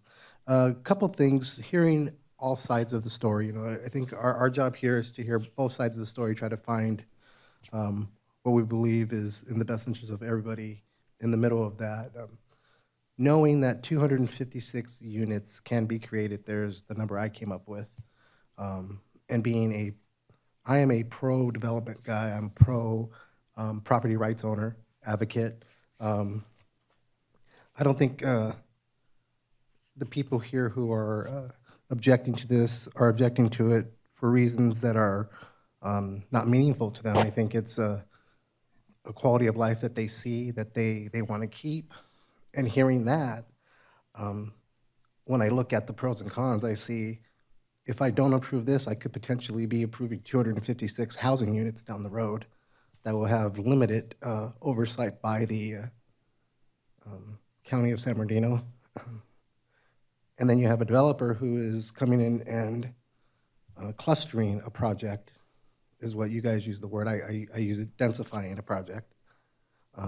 That would less likely impact on a negative level the environment because it's densified. Who's trying to do their best to push back traffic as far as from being seen, trying to make it walkable, working to try to keep the aesthetics of the community or the wildlife in the area as a positive thing. I also believe that by creating something like this with 75 units could actually help the housing in the area when it comes to ADUs, and would allow for more responsible rental control just through open market. If more of these units came available, less likely ADUs would be used because it'd be an offset, which would in turn free up those units to be used for market rate long-term rental, which in my opinion would either stabilize or lower the cost of rentals in the area. The job creation in the area would be beneficial to those who are in the community, because I can't see anyone driving from Victorville for a minimum wage job. And if they were going to drive that far, it would not be a minimum wage job. So let me see, I have quite a bit of notes here. I do believe in free market. I've heard different opinions on how this won't survive and it'll be devastating to the community 10 years down the road. You know, it's a free market. The person who's doing the investment, if they choose to move forward and deal with the snakes and all the animals that were used here as what I would call, a fear tactic, that is on the back of the person who is developing the project. The 115-degree weather that they would be subjected to, that would be the responsibility of the person who came in and slept there. And if the time they were there, it was 115 degrees and they were bitten by snakes, I would doubt very many people would want to show up. And I'm sure the developer, if he's this big developer that we claim he is, or I'm hearing that he is, would not be doing this project. He would be smart enough to do a cost analysis and actually put everything together and say, yes, this will work, or no, it will not work. So I'm sure that they've done their homework. When it came to utilizing the word escape, when I hear that, I know exactly what they're saying. From where I live, that would be an escape. That would be a time of tranquility, a time of peace for me that I would yearn for, and that's why I would be going there, to share in what you have, not take away from it. Let's see. Regarding the lighting pollution, when we talk about lighting pollution, I think 256 housing units would far outweigh the lighting pollution you'd have to deal with, along with the water usage and the sound and traffic.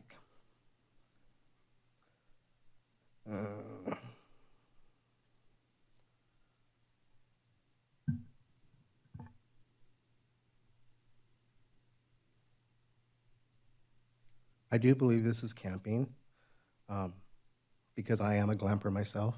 I have my own unit. I go all over California, Wyoming, Idaho, and I partake in the use of my camping equipment. And you know, we won't put up a tent. We have a unit.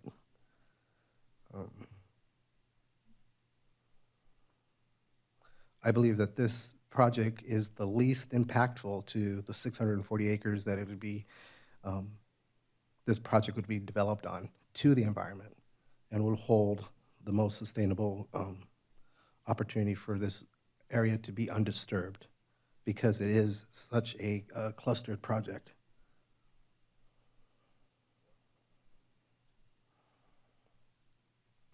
I do believe that a big part of this is, when it's all said and done, is, you know, we all do want good sustainable development, but you know, it always happens. We necessarily don't want it in our backyards, and I can relate to that.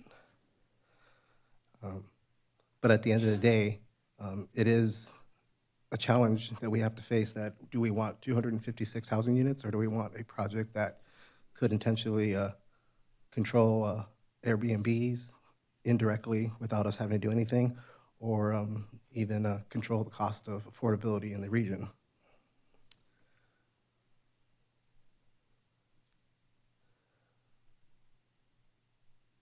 When it came to someone making a mention about fire control and suppression, I think they already had talked about making the accommodation to only have one fire pit, and I believe that would be a controlled environment versus having multiple fire pits, which with the first rendering, I probably would have had an issue with if it moved forward that way.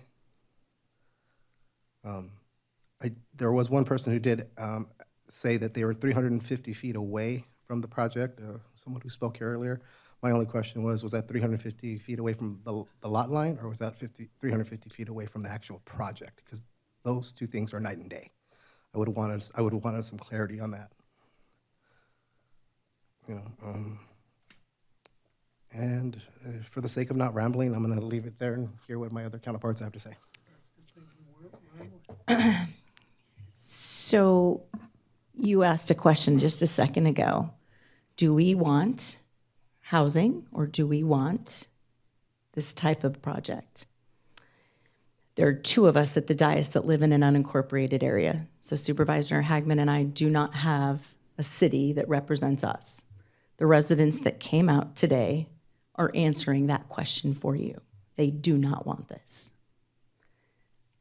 Me in particular, I am their only representative in the unincorporated area. So I would say that they've answered your question. They don't want this. So I guess my question to you would be, when it comes forward with 256 units, what are they going to say then? Because I guarantee you it'll be no again. And that's by right. We will hear from them if and when that time comes. So I will tell you, as the representative to this area, I go to every community meeting that I can. I have been in all of these with Justin and the rest of the crew from day one. At some point after this project hit the waves that it was out, we hadn't heard from the proponent, the project applicant. Had that happened from the very beginning, I don't think that you would have the anger and frustration towards this project that you have. We have other developers and project proponents that come in, they actually engage the community groups before they submit. What's important, what's not important. Ingress and egress on 247. And a lot of these accidents, Paul, do happen because they're crossing over double yellow lines, but it doesn't make it any more safe. So there's a lot of traffic. One of the biggest things that this applicant would have heard was in 2009, there were lots of community meetings that the county had that said, what is appropriate zoning in the Flamingo Heights area? They shifted the commercial corridor of development up into the north, over by Dollar General, over by Hero Market, and said, we already have some development here.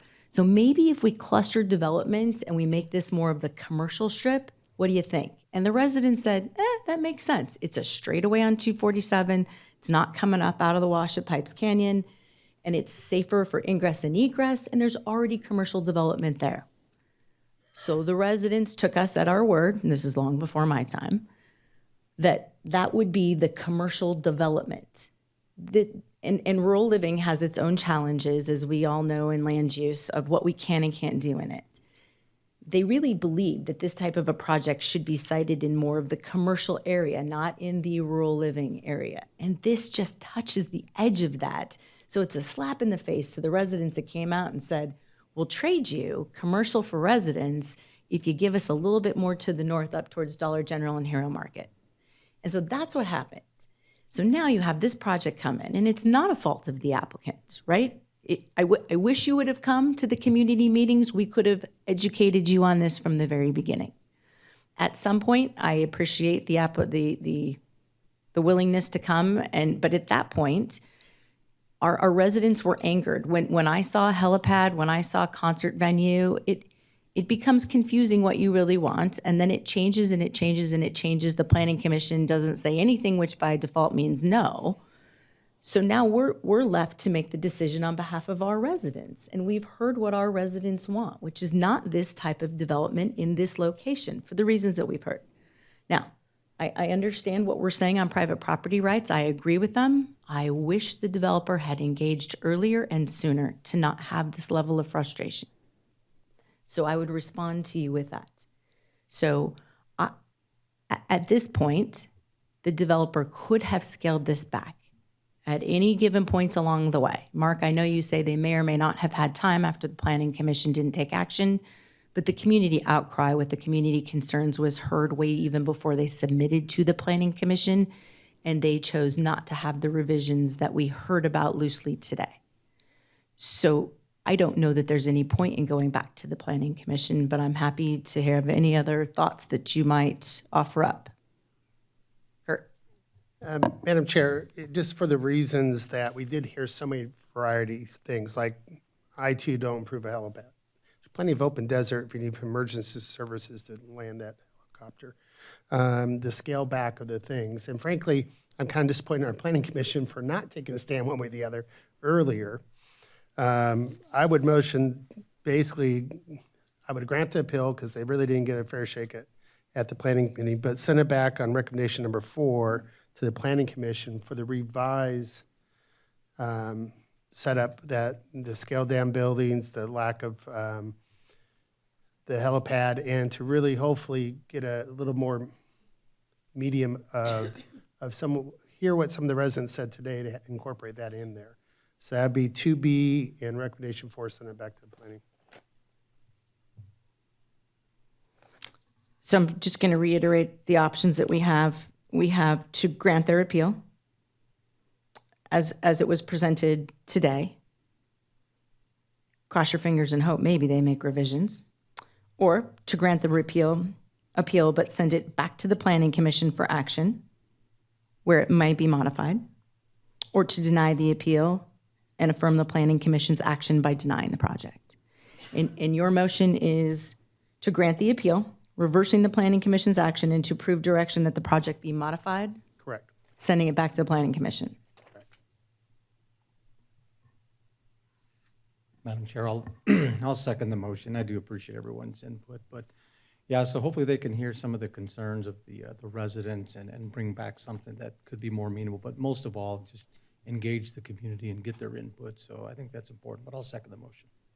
Just for a point of clarification, so we're clear as to what the motion is instead of providing direction that the project be modified, is the will of the motioner, and the second, that the Planning Commission consider the proposal as revised by the applicant, or do you have specific direction that you want to provide as to what revisions you want to see? Well, I will say this. I mean, as it is now, I would like to send it back to Planning Commission with some of the comments we made at the dais today, and some of the proposals from the applicant of scaling down the buildings, lack of helipad, and some of the other considerations.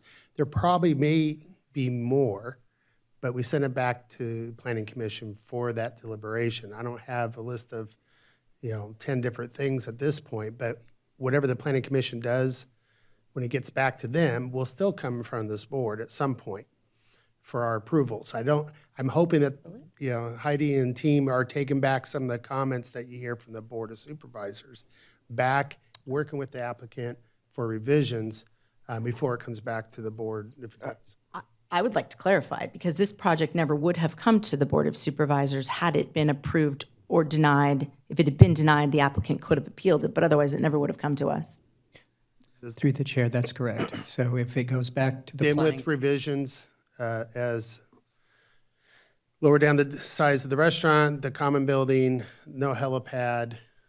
I'm trying to remember some other things. You already got the fire regulations for the fire pits in there, the setbacks from the main road, which is already in there, and some of those revisions that we heard today. Or maybe we can say that they can go back and review the video and see all the things that we saw, pros and cons, and kind of have the Planning Commission make note of all those revisions that were But stated. approve the appeal with the revisions discussed on the Now, I board. know you're trying to influence this, but we all have our own opinion of this.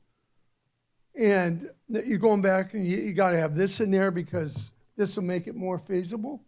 There's some of us that have very strong feelings the other way. And I agree. I call for the vote. I just wanted to say one last comment. I'm hoping that with this going back to the Planning Commission, and that both parties will come together and work together to bring something that everyone can look forward to. To be clear, this has been at the Planning Commission. And they didn't vote on it. They didn't vote on it. The applicant had the ability to not come before the board, but to request a revised and modified and reduced scope and scale and take it back to the Planning Commission before it came to us, if it indeed did, and they chose not to. All right, well, I guess we'll do the vote.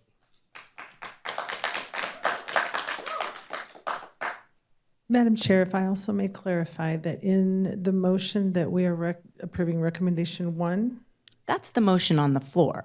recommendation number 1, 2B, and 4. I just want to clarify that those are the recommendations that we are currently have a motion on the floor for. I have a motion by Supervisor Hagman for that, and I have a second by Supervisor Baca. I will make a substitute motion before we call. Do we need to? Can you put the options back on the screen too? If I may clarify with County Council, if we have to ask for a vote on the current motion prior to Yeah, offering a so. secondary motion. The chair is the parliamentarian for the board, and the chair will make that determination. Thank you. My understanding is that a substitute motion would then be voted on first, and if that fails, then we go back to the original motion. Thank you. So I would like to make a substitute motion that we deny the project, and 2C would be recommendation number B. To deny the project with a statement of an alternative findings and find the denial is exempt from CEQA. Tom, is that correct?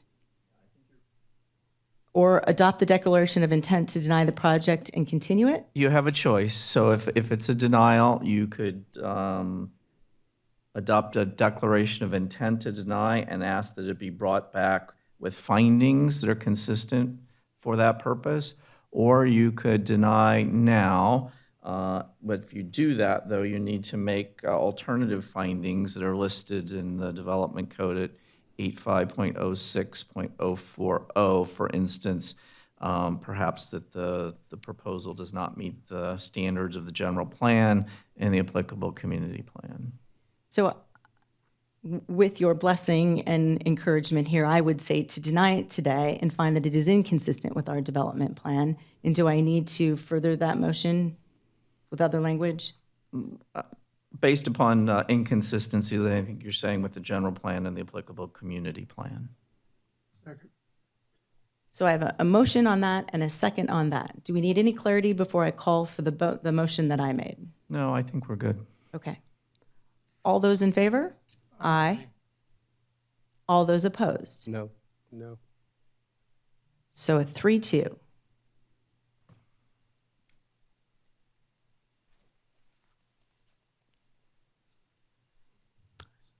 So Lena, my understanding is that the project is now denied.